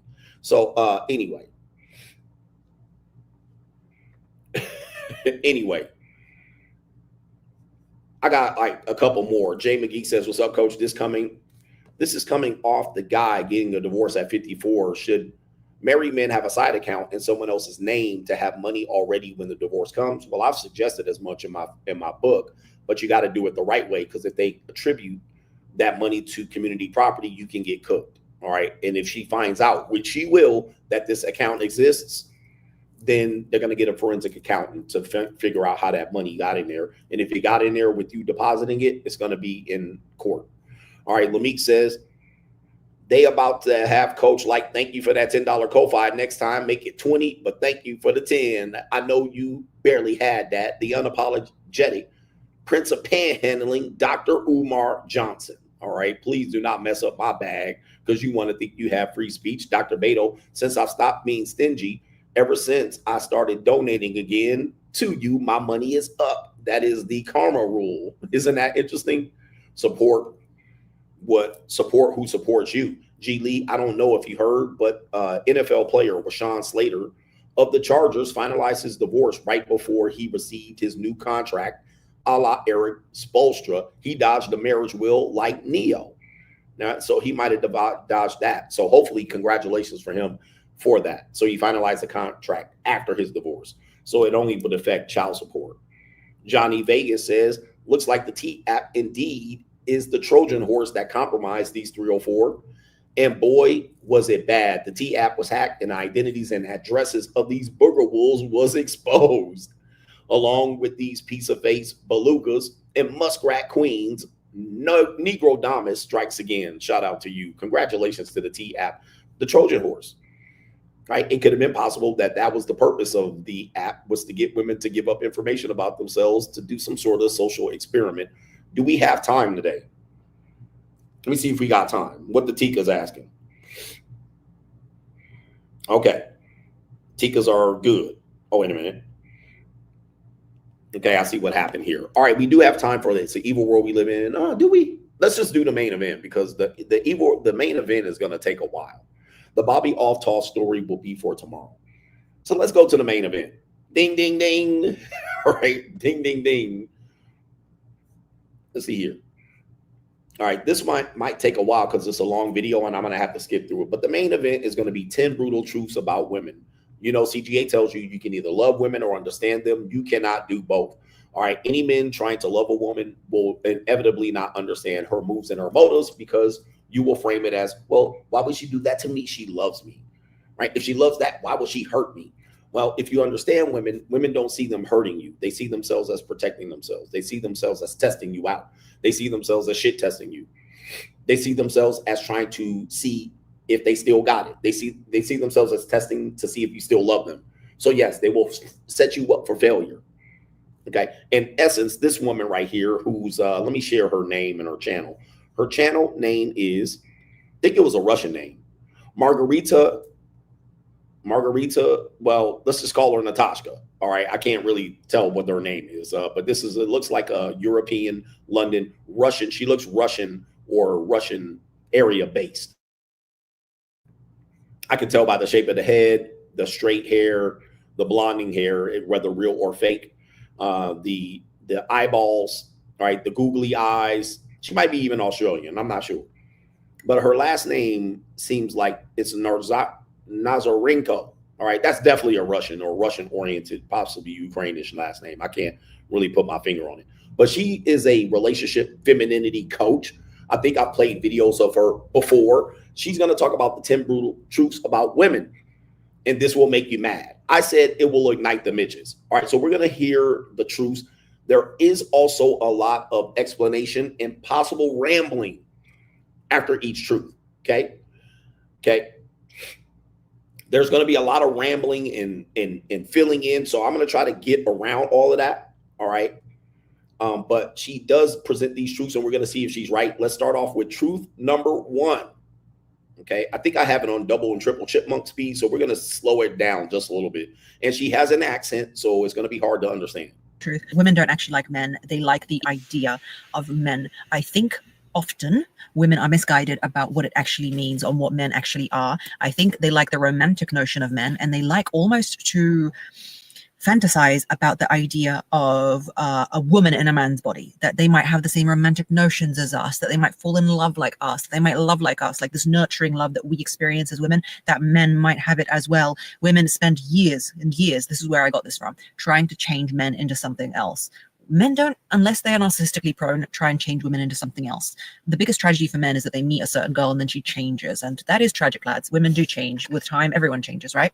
But the biggest tragedy for women is that they find a guy and he won't change into the thing that she wants. Women like to take on a project, okay? They build up a fantasy character in their head, a man who doesn't exist, who's 6 foot tall, who's got a six-pack, who makes 6 figures, who doesn't have a Velcro wallet, which is, by the way, the biggest ick apparently to women ever. And there's a man loading a Woolworths trolley, okay, in a shopping center and staring at me as he does it because he's a man and he's not a woman. And all right, so that's where you can see the kind of rambling comes on. But of course, she's a YouTube content creator, not shitting on her for that. I do the same thing. But number one truth is that women don't actually like men. Okay. Women don't like men. All right. I've been saying that for a long time. Women don't love you. They don't love you. Trust me, guys. No women don't even like men, period. Women don't even like men, period. If there was no men, women would be completely fine. All right. Now, they have other purposes for us. Support, security, protection, financial, whatever the support is, dick.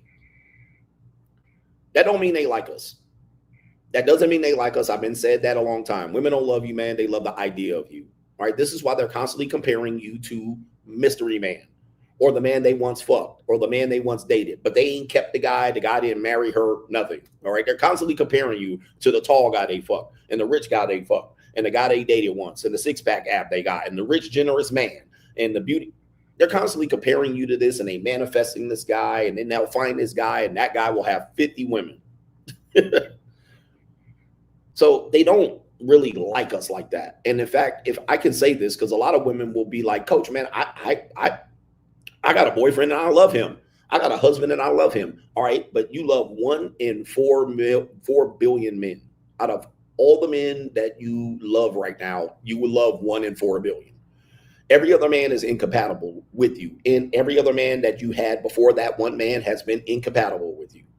And you probably don't very much like that man. You might respect one here and there. You probably don't like or love any of them niggas either.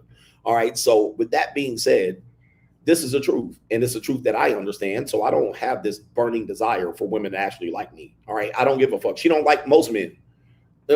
Almost any men in her life she don't like. She don't even like her father. Right. So I'm like, what? A bitch that don't like her father is a bitch that can never love you. All right. So she don't even like the man that created her, that looked like her with a wig on. All right. So how the fuck she gonna like you? How the fuck she's fixing to like you, bro? Let's continue here because she got a lot to say. Men and women are different, okay? They want someone who's going to be their best friend, listen to their emotions, stroke their ego, understand how they feel, but at the same time, he's got to be Brutus Maximus, okay? And he's got to like throw everyone out of the way as you walk through and have no emotions and be a stoic a Roman soldier. Listen, Letitia, he doesn't exist. The two do not exist. That is why women are obsessed with Beauty and the Beast, where the Beast is a beast to the world, but a loving puppy to her, babe. Yeah. So Beauty and the Beast syndrome, these movies have been made purposefully to demonstrate this woman likes the guy that don't exist. All right. He a gladiator, but he's nice to her. He sells drugs and kills the community, but he loves her and cuddles her. Right. He a drug dealer, scammer, and a criminal to everybody else but her. He beats and fucks up everybody else but her. All right. He's nice and the pussy tames him, but when he goes out in the world, he's a killer. Right. Serial killer, nigga. So yeah, this is what she's describing. And then men then try to become that and then put their life on the line for these dishonorable women. Let's continue. I'm a woman. I'm obsessed with it too. Okay. That's why we like the vampires or the dark brooding characters. Okay. And we just want them to like us. And I know the fantasy is real and I really love that. But you cannot take a man and try and force him to change into something that you want. If you found a guy who's not very emotive and very, very stoic, please do not get upset that he's not buying you Valentine's anniversaries. If you find a man who's more on the emotive side, please do not be upset that he's not beating up guys at the bar for you. I don't know why he would be, but all those things. We don't actually like men as they are. We like the idea of a man, the idea of a romantic character, okay? The pivot Here's the thing here. The idea of the romantic character. What do I always tell you about this? They like the guy that was once romantic, or they like the pookie that's romantic. They like the tough guy that's romantic. They don't like the nerd guy that's romantic. All right. You can buy her flowers. Same day, she get a Louis Vuitton purse from Pookie. All right. Who the fuck she gonna fuck? She gonna fuck the lights out of Pookie. All right. Because Pookie did one good thing. You, on the other hand, you've been giving her flowers occasionally. She's like, that's nice. She'll set that shit over there and give you no credit for it. Oh, that was nice. But Pookie did this, and I'm going to fuck his brains out. Okay, so moving on with this one right here. Let's go to the next one. She's going to go a little bit forward on this one. So I'm going to go forward on her video. She's making some critical points. Okay, so the next one is, are they diced up here? Okay, the next one is it. Truth number 2, women want control more than they want love. This one is so real that I cannot even express to you how real it is. We romanticize love as selfless, but most women's version of love is about control. Controlling what a man does, controlling his money, controlling his assets, controlling what he looks at, controlling if he watches porn or not, controlling his sexuality, controlling his freedom. And me, I'm a woman. Remember, I'm on your side, right? Me, I also get soothed internally by the control of a man. Okay, I'm not going to lie about it, but I'm working on it, and I'm working on it so well that it's working. You cannot, when I say the thing that a man needs most in a relationship is his freedom, and everyone freaks out and throws the toys out of the bathwater, or whatever that expression is, it is true. Women, the reason men are scared of relationships is because women take away the freedom of men subliminally and emotionally. So there was a guy that super chatted about his half Asian girlfriend not wanting him to watch other girlfriends' videos and Instagrams and shit like this, right? We were just talking about it. So again, women have this idea that men's version of a woman is a slave, where then the version for women of a good man is somebody that's beholden, somebody that she controls. You can't look at this. You can't go here. You can't buy this. You got to tell me that, right? So she's controlling him, and she'll use love. She'll say, I'll crash out if you look at videos of other women. That's control. All right, so she's the version of the guy that she wants is to ultimately control him, and she will do certain things to get her hooks into the guy. That's the guy she really wants, even if it's a guy who is a criminal. He's a pookie and he fucks other bitches, but he comes home to me and I cook food for him and so forth and so on. Not in terms of like suppressive countries that suppress women and take away their freedom and every right, but in this subversive, coercive way, okay? We say we want devotion, but underneath we want to be the center of someone's universe forever. Do not do anything with your life, time, money, eyes, freedom, body, nothing. Me.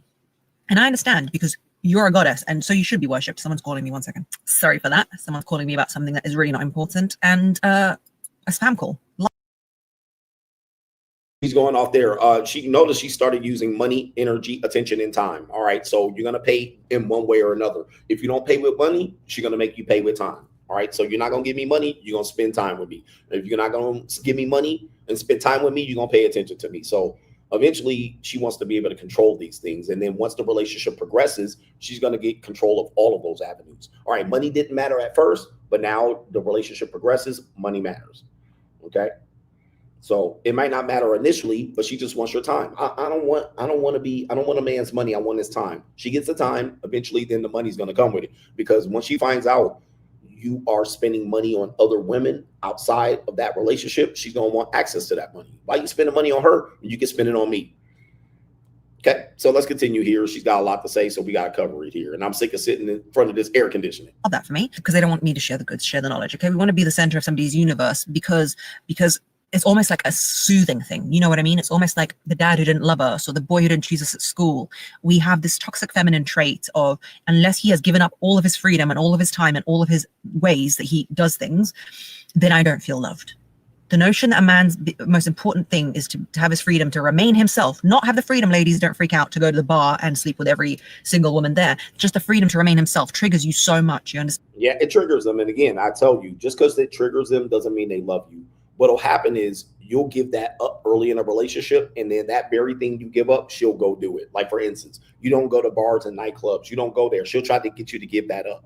All right. Why you hanging out with the boys? But then later on in the relationship, after she has a kid or 2 or 3, she'll lose the baby weight. And then in her 30s and 40s, she'll be going to the bar and the nightclubs. And then you were like, I didn't go to the bars and the nightclubs. I didn't go for you. I wanted to respect you. Well, she'd be like, well, I didn't tell you to do that. You shouldn't have. I'm gonna go have my fun. So that's the hypocrisy in it. Eventually, as time goes on, you'll see that the very thing she encouraged you to give up to forge your relationship forward is the very thing she turns to later on. Let's continue on. And then she'll blame you for it. Well, I wouldn't have gave it up. You didn't have to do it, right? I didn't tell you to do it. You shouldn't have listened to me type shit. Let's continue. She has another one here. Dan, that's a problem. Okay, this is the pivot. You can't control another person and love them at the same time. Woo! What you think is love is not love. You want to control him. Choose. Do you want to control or do you want connection? I gotta replay that because that was a beautifully said thing. I gotta replay that. I want you to listen here. Somebody says she jacking the coach. Yeah, I'm demonstrating that really well here. All right, these are all my points wrapped up into one video, but I want you to listen to that. Important thing is to have his freedom to remain himself, not have the freedom, ladies, don't freak out, to go to the bar and sleep with every single woman there. Just the freedom to remain himself triggers you so much. You understand? That's a problem. Okay, this is the pivot. You can't control another person and love them at the same time. What you think is love is not love. All right, look, you can't control and love a person at the same time. This goes for men and women. You can't control and love a person at the same time. I say you can't love and understand a woman at the same time. You can't control and love at the same time. I agree. All right, I agree. Ultimately, once you start seeing that there's certain levels of controls in there, there's no way that love is going to prevail in that situation.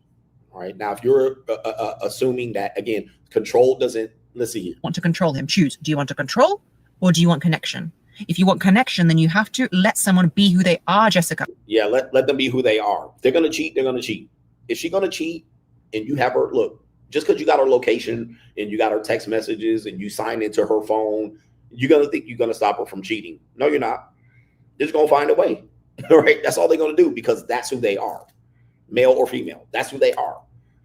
If you got to control them through shame and manipulation and Bibles and all this shit to get people to stay on the path of monogamy, all right, taking away porn, they're going to eventually go find it. All right, so let me continue with what she's talking about here. All right, does she have any more? She's going to talk about her app. What's the next one? Thrice here. Women are more narcissistic than they think. He's such a narcissist. He's such a narcissist. Everything he does is such a narcissist. Okay, he's a narcissist, yeah? But what about us? Let's look at ourselves. I believe narcissism isn't the worst thing in the world. Remember, things are not always as they seem. Every theory has been thought of by a human, even the idea of narcissism. In the modern world, some narcissism is healthy, okay? There's a cyclone out here. Everything's blowing around and we are speaking the truth. We love to accuse men of being narcissists, but the truth is that many women are even more self-centered because we do not reflect on our narcissism. We want everything, to be admired, to be chosen, to be worshipped, to have our career, to work, to have money, to not work, to have money, have it all at the same time. Feminism, not feminism, pay for me, but don't pay for me. Listen, you can have it, but not at the same time. The idea, I watched Candace Owens going on a jubilee with feminism, and women's biggest rhetoric and biggest disgust is that children will take away your freedom and then you cannot work. You cannot work and work makes you happy. Bruh, it's not that horrible to have a family and a child. All right, so she's basically saying women want to have it, their cake and eat it too. They want to have it always. And you can't. And I've always demonstrated that men don't even have what women are asking for. All right. Men can't have kids and then go out and work and all of this stuff. All right. And then have them all to themselves and be super mom and super dad. It's impossible. But women will find themselves in this loop, finding the perfection. All right. I want the perfect life. And I always say, name 5 people who got that life. I want the perfect marriage. Show me 5 couples that you know have that. Can. All right. It's often sometimes made up in their own head, in their own mind, whereas the free agent lifestyle teaches you, I can have that. I can demonstrate that. Okay, let's continue. So she's saying women are more narcissistic than they think. Okay, let's go to the next one here. We'll scoot ahead. Women crave to be chosen, but refuse to have a spirit of sharing. Okay, women hate other women and they won't admit it. Okay, the biggest question, one of them I get, is female friendship, female friendship, female friendship. Okay, I have an ability. I don't know how I've cultivated it. Maybe because I've got a good relationship with my mom. I don't know, to have female friendship. A lot of women don't. Even down to the fact that women who make content about, let's say, self-improvement will talk constantly about someone copied me, I don't care. It's about the message. I saw Shira7, who is Chef's Kiss amazing. I don't know all of her message, but just how she conducts herself. She got told, oh, somebody's copying your content. She goes, babes, I don't care. I am living my life and it's about the message. The message is out there. I'm happy. I feel the same way. Copy my content if you want to. Go for gold, my friend, because I'll always be moving and pivoting anyway. And then my message gets shared, okay? Modern women want the ownership of things. They want to be the first one. They want to be the best at it. Instead of understanding the nature of the world and of friendship and of the fact that like men can really achieve things in community and women really struggle to do that.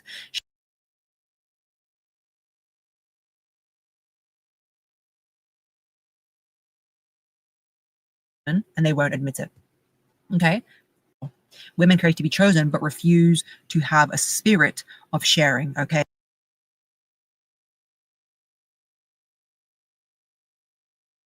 Let's go there. Women use sex as a weapon and then act shocked when it backfires. And you know what? Me, I love a little manipulation and I love using things as weaponry. It's fine. It's fine. Sorry, I realized I was on mute. All right. So sorry, I realized I was on mute. Okay. So who cares about what she was talking about there? I continued. Okay. Couldn't hear me. Okay. So here's the next thing. This one's going to be important. I'm going to play it again for you. Play it again. Women use sex as a weapon. Okay. This is a good one. Uh-oh. Let's go there. Women use sex. Women use sex as a weapon, then are shocked when it backfires. Okay. I love this one. Okay. I love this one. Women use sex as a weapon, then are shocked when it backfires. Recent examples of this are Cassie. All right. Recent examples are women who had backlash against men who were thirsty and aggressive and cold approach and PUAs, like men who use these tactics. They were called stalkers and creepy. And then men don't approach anymore. And then the women are like, why aren't these men approaching? This is a classic use sex as a weapon and it backfires. Women who dress scantily clad in booty shorts, but then they get the wrong men's attention.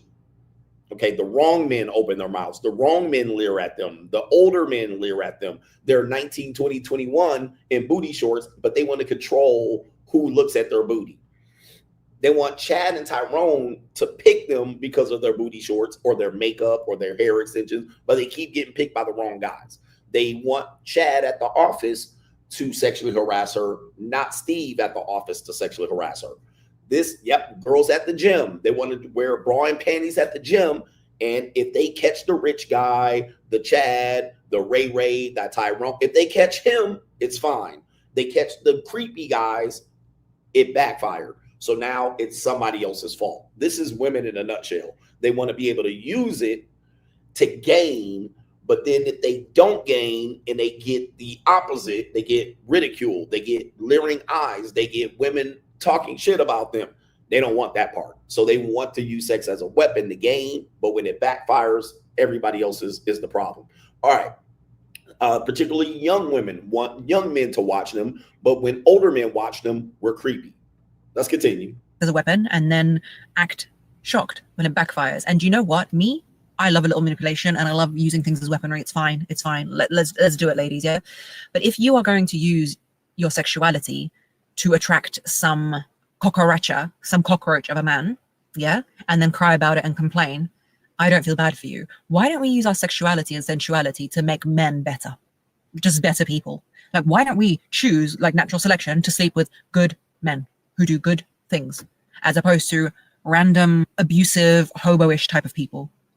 Women withhold sex in relationships with men who are there for them and the fathers of their children, as opposed to some, as Shira Simmons says, Dusty, that has done nothing for her. Okay, key point there. We were demonstrating that with the 80-20 rule. Also, women who withhold sex for men that they can gain from. Okay, I like him. I'm going to hold sex from him for 90 days. I don't like him. I'm going to just fuck him. He's a non-committal type of guy. I'll just have sex with him. I'll just give it to him easily. Women do think that sex as a weapon. Women that won't have sex with their husbands, but fuck the pool guy or the personal trainer. All right, this is sex as a weapon. All right, and then the husband's got to continue to work and support, provide, and give her attention, whereas a personal trainer just has to be there. She'll pay the personal trainer out of the husband's bank account or hers to fuck her and easily, and not have to maintain her, not have to be romantic. He just listening and having a lending ear and getting some pussy because he has a six-pack. Meanwhile, the husband had to jump through hoops and hurdles and be held to a higher standard. Okay, so this is sex as a weapon, and then when it backfires, right, then she's a victim. All right, she's a victim. This is a good point. This is a good point. We use it to manipulate as opposed to use it as leverage for something good. Okay, and it is a powerful tool, and everything is a tool in the world, and it's great. We are shocked then when good men get detached from us or get angry or stray. And I'm not saying that it is your prerogative to sleep with your husband that you no longer love and no longer fancy. That's fine, leave him. It's not my business. But I'm saying that we have this idea that, you know, we will never use our sexuality because sexuality is freedom and all this stuff, but yet you use it in your relationship coercively, right? But when I say don't sleep with random men who've done nothing for you, that's bad because sexuality should be free. So it's free for some random, but it's expensive for the person you love. It's not a strategy. It should be used as an expression of the merit that that person holds for you. All right. A key point is free for some random, but expensive for the guy you want to love you. Woo! She's making some key points. It's free for some random, but expensive for the guy. Again, they have a different menu for every guy. These guys can get it for free. These guys can get it for a fee. These guys got to pay exorbitant fee, marriage, kids. They got to pay over 40 years. These people can get eventually set themselves up for divorce. These guys over here can get it when I'm drunk and high off coke. All right. So again, pussy don't have a heart. All right. They have a different menu for every guy. Now, life ain't fair, but that's what it is. All right. But a lot of guys are frustrated by this particular situation, and women aren't coming off of it. All right. So let me continue here. Let's see what the next one is. She had a lot to say about this one, and it's not even 10, lady. All right. But it is what it is. Let's play the video. Number 9, women's competition with other women destroys communities. Yep. We have a motherlessness problem. Yes, we have a fatherlessness problem because men bounce all the time, but we have a problem of lack of mothering for the planet, the children and the animals and everything, because we've been convinced that we need to work and pay tax. Not that we shouldn't. Don't get me wrong. I love to work and pay tax. It makes me so happy to pay tax. But we've been convinced, and this is everybody's problem, not just women's, but we've been convinced that that is more important than our care for the community, which is what women used to do, and our care for, and men should do it too. Look, it's universal, but the world and all the small creatures are seeking for our compassion, and women have that compassion, and men naturally don't. Instead of supporting each other, we isolate women, we don't support women. Instead of collaborating, we compare and tear each other down. All right, so this seems like a personal thing. She's talking about women not supporting each other. Okay, let's continue here. What the last one is. 10 truth. Number 10, women hold more power than they admit, and they misuse it. Oh, they suppress us. Oh, they oppress us. You have choices. You have choices. In some countries in the world, they really don't have choices. You, my friend, in this first world country, have choices. Women are gatekeepers of sex, of birth, of emotional regulation in relationships, but we rarely use that power to uplift the situation, and we refuse to understand how much power we hold. Oh, but he, okay, but he. Instead, we use it to feed our egos. We use it to, again, use it against other women, or we keep others small. Imagine what would happen if we used our power and the fact that we are goddesses who bring light, human life into this world for good. Imagine, use your power to build and not to destroy. All right, this is the hope strategy at this point. This is never going to happen because you have the ability for a woman to shift to a victim. All right, immediately women get divorced, victimized. All right, women go out scantily clad. She gets touched, groped, whatever, or worse, victim. All right, but she had the choice. The woman said, you have the choice. You sleep with a guy and then you don't get what you want in terms of the relationship, victim. All right. So since they are the victim in many situations, the ability to play the victim is a natural setting. All right. They can get sympathy. There was a video I was going to play of a young woman saying that, yeah, she realized that she was with a guy who was somewhat famous and she got with him. And then she immediately went in there and did things to say, well, if I do this, I'll be the victim if it doesn't work.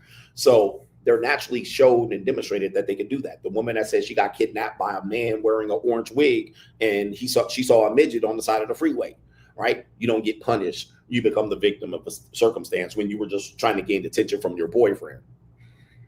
Okay, so this is what she's talking about there. She said women have so much power. They'll tell you, my punani got power. I get men to do whatever I want because of my pussy, right? But then when it comes to being a victim, oh, I'm a victim and he used and abused me. Well, it just didn't work. All right, what you were attempting to do didn't work. And then thus you are a victim instead of saying, hey, I admit that I had the power, the choice in this situation, and I chose and I didn't get what I want. Women are choosing to be single mothers. I say single mother is a choice. Single mother is a choice. They choose it and then it's hard and then they're the victim. Oh, what happened? He didn't do this and he didn't do that. All right, but have you encouraged a relationship and forced a relationship with that parent to be involved in the kid's life? Nah, that's his problem. Right, he's the adult in the situation. He need to contact us and chase us around. Right. So again, none of these things that women are going to hear in this video, they're going to change anytime soon. Just so we know that. So it's the hope strategy to believe that they are. Don't believe that they're going to change just because they heard this woman saying it. They've been hearing me say it for years and they still ain't gave up the ghost. What does that mean for you? The free agent lifestyle is your only choice. It's boss up, free agent lifestyle. You gain leverage and you get yourself in a position to get what you want out of that leverage. Will you gain love and adoration? Will you get these hoes to really love you and stop fucking around and cheating on you? No, you will not. Don't Don't ever think that a woman's going to start loving you better because you're a boss and you bossed up and you got the free agent lifestyle. What you want is what you wanted. All right. And now you can get that. You can throw away the rest of the pill. You can get that juice on the inside and throw the pill away. That's all you're going to get. You're not going to get women to love. They're going to say they love you, but they really don't.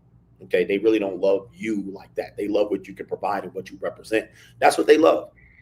And their emotions are always selfish. What they see in you is what they want to get from you. All right. Just like us.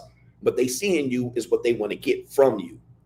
It's not that they want to get you in a better position. They want to get something from you in today's single world.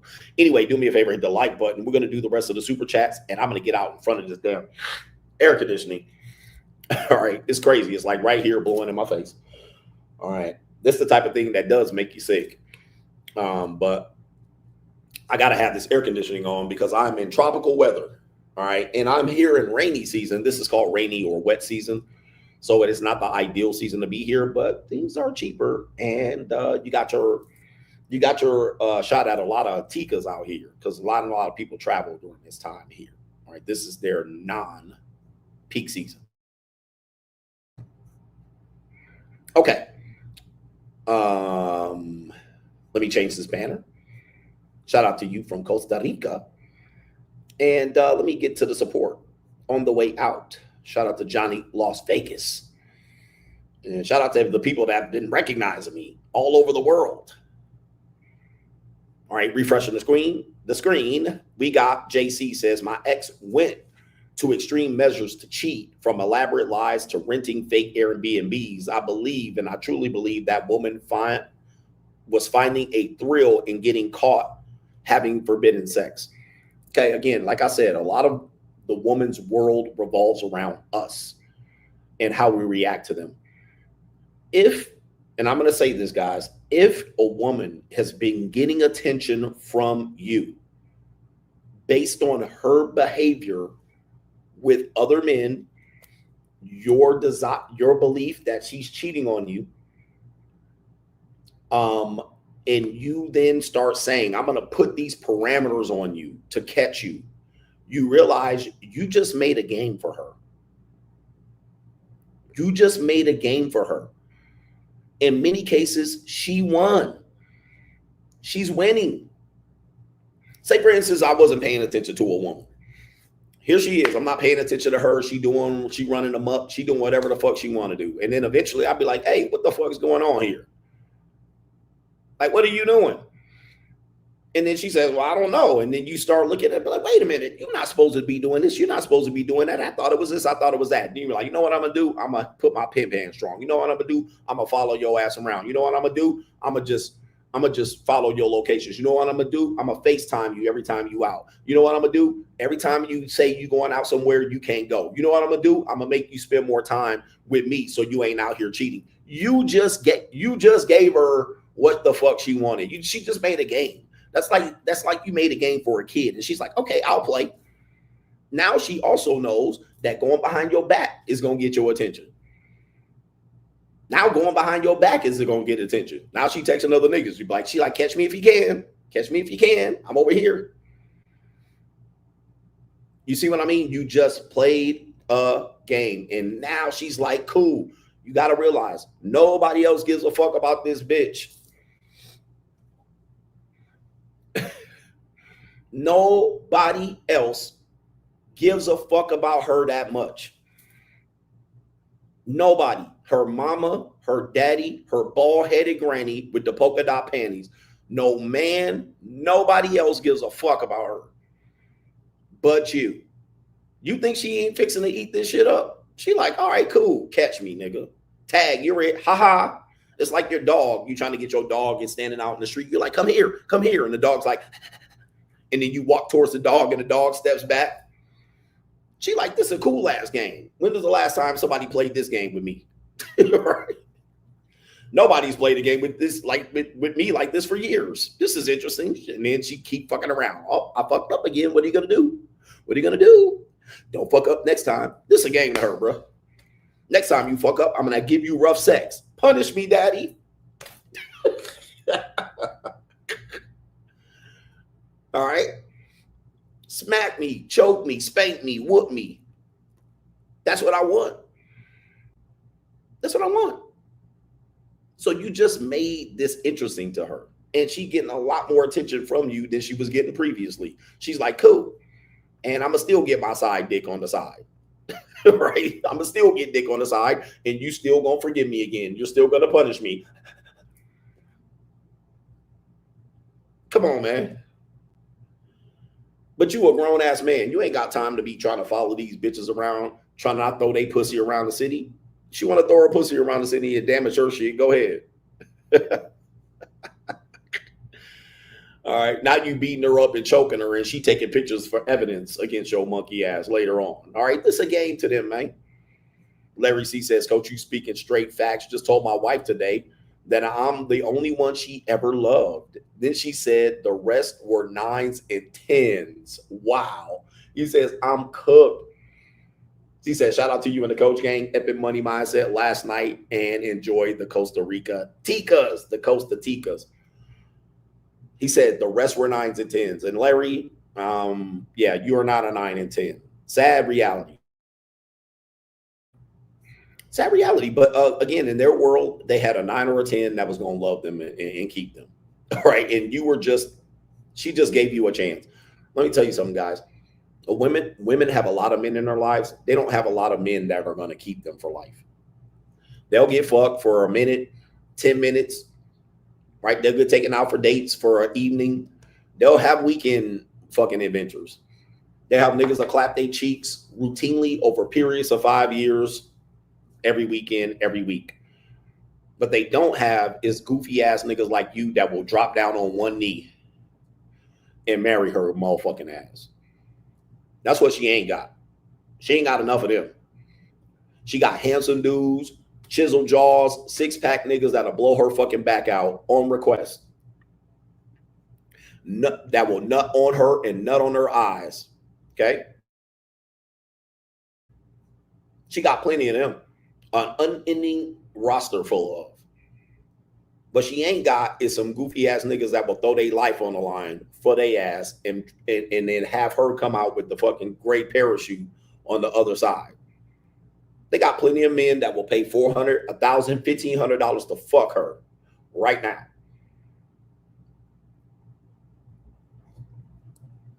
All of them. All of them got that. And they be telling you, I got this and I got this guy. I got that guy. I got a boxer, a motherfucking millionaire, a billionaire. I got a basketball player. I got all this shit. I got them there. Do it right now. Tell them to trade spots with you, the husband. No man will trade spots with your motherfucking ass. Right? None. There ain't a single one of them that will trade spots with you. None. Most of the women that we married, we did something that nobody was doing at the moment.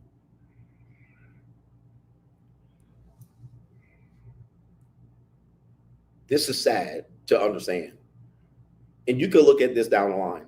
Even when you made her your girlfriend, you did something to her that nobody else was willing to do at the time. At that moment, nobody else was doing it. And she knew a lot of dicks, a lot of rich dicks, poor dicks, big dicks, little ones, good faces, bad faces, ugly niggas, fat niggas, skinny niggas, all of that shit. Nobody was doing what you was doing.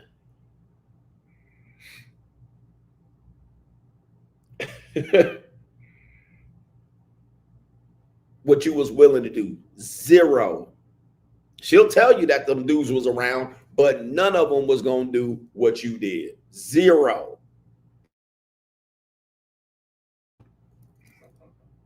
When you understand and accept that shit, you guys got to realize a lot of the things that we have experienced in relationships or women was not 100% the fault of her.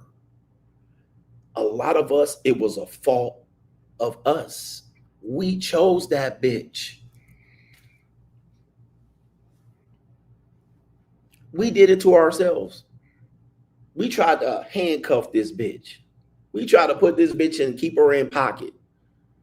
We tried to do this and that. We tried to keep her faithful to us. We tried to not get her to play games by placating to her goofy ass requests. We tried to believe in love after love. We tried to tame this bitch and get her off the streets. We tried to turn that hoe into a housewife. We tried to make her an honest hoe. We tried to get her off the blade and stop her from selling pussy. We tried to make this bitch an honest woman because we wanted her to feel what it was like to be an honest woman for once in her motherfucking life. And guess what? She didn't want it.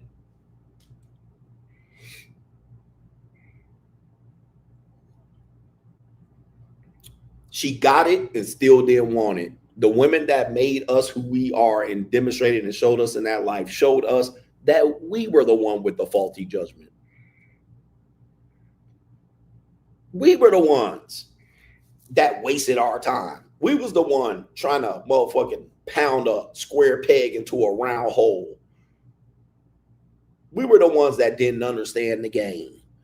We didn't understand that this bitch was thinking of you as just temporary and had one foot out the door. This is the one who had the divorce plan at the wedding. We were the ones that tried to save her and she didn't want to be saved.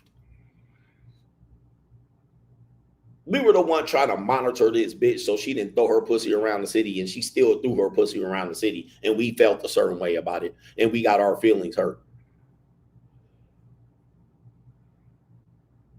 You understand?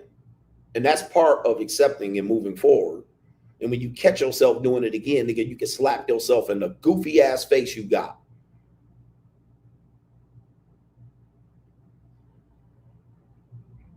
Because they going to do what they do. She don't want to be saved. Let that bitch be a free code. Shout out to Dr. BOA. Let her be a free code if she want to be a free code. She was a free code before you met her. She was a skeezer before you met her. She was lonely and single when you met her.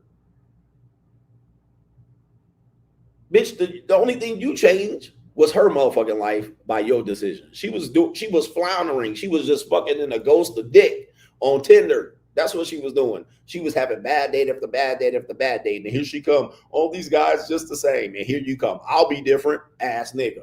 You did it to yourself.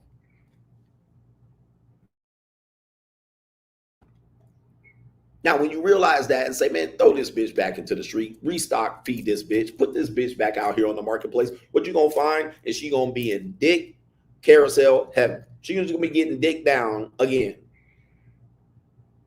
until she finds a way to rest and find a goofy ass nigga. Yep, you took her seriously. You believed her goofy ass story. And then when her story came to be untrue, she was like, well, I was just kidding. I really didn't mean that. I didn't tell you to do all this and give up your life and give up your nut and seed and give up and buy me houses and cars and do. I didn't think you was going to really do it, but you did it. And I just went along with it, nigga.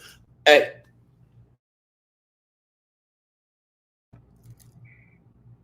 That's the reality. Chunk up that L, keep it moving. Shout out to Cali West says, when Diddy said can't stop, won't stop, we thought he was talking about himself, but he was talking about these 304s. He says, when he said, take that, it was instructing these 304s to do that, bust them dope moves, literally. He says, Money Mindset was litty and inspirational. Shout out to you, Cali West. Go subscribe to his channel. Go subscribe to his channel. And for me, I'll never take one of these goofy assholes seriously ever again, bro.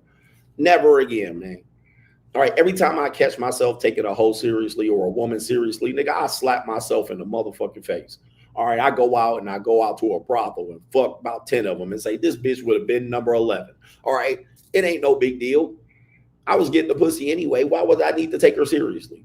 All right, and nobody else is taking this woman seriously. Nobody. She'll act like there's a whole bunch of relationships for her, but then she'll be like, I can't lose you at the same time. What the fuck? Fuck. All right. Can't take these women seriously. They children with breasts. Shout out to Chronicles with Judah. Can't take them seriously, bro. They change their mind more than they change their draws. So I ain't got no time to be thinking about what this woman want and taking this bitch seriously about any goddamn thing she say. Anytime it don't work out, I was just joking anyway. Okay, yeah, anyway. I'm joking then. All right, you choking on this dick and I'm joking. You joking.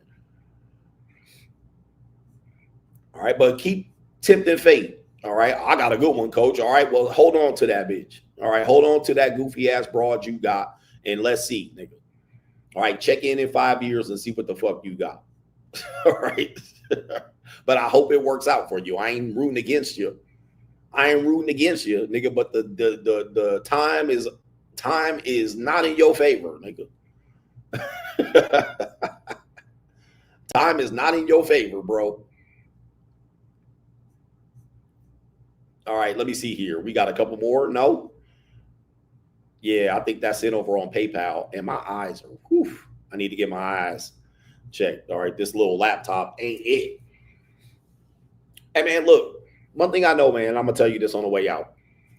You know, quality over quantity. All right, you know, do you want quantity or quality? You have to ask yourself that. Because I can make 10 women into the woman I want by using all 10 of them. I can get what I want from them. But it's hard then to get rid of all 10 to make one woman your woman in 2025. All right, especially if you're older and established like me. It's hard. I'm like, there ain't a woman enough for me. But you, on the other hand, as you're a young man and you're trying to navigate this world. You don't have any leverage and options. You see life in that woman. You can give that woman life. You can define that woman for the rest of your life. You can give her your last name. You can give her your nut. You can create kids. That kid can be a part of that woman's life. That kid is going to become more important than you in that woman's life. And you can give her that. You can change her life. You can literally give her your last name. I was at my grandmother's funeral. All right. This weekend, I was reading the obituary, and she was married to my grandfather, divorced, and then remarried. All right. And I was shocked that the obituary mentioned the first marriage, right, which produced 7 kids, right? But they're saying in the timeline, boom, boom, boom, and then right there, second or third paragraph, boom, she married so and so and so on this date, and they produced 7 kids. Nigga, you were still in her life, nigga, and he dead as a doorknob. You define her. You define her. Forever, you're defining her. I had to think, I'm like, damn, are they going to write that in my ex-wife motherfucking obituary? But yeah, because my children, her only children, are produced from me. So I'm a part of her story. She still has my last name. I'm waiting for her to legally change it. I'm surprised she hasn't. But, you know, for whatever reason. They hate me so much, they still got my damn last name. But I define her. I'm forever part of her story. You want to be that, but that doesn't mean you're forever going to be a part of her. That doesn't mean you get to be a part of her forever. You're just a part of her story. You're just a page that this motherfucker gonna say, I'm gonna turn the page in the next chapter. You just there for a short time, not a long time. You'll figure that shit out.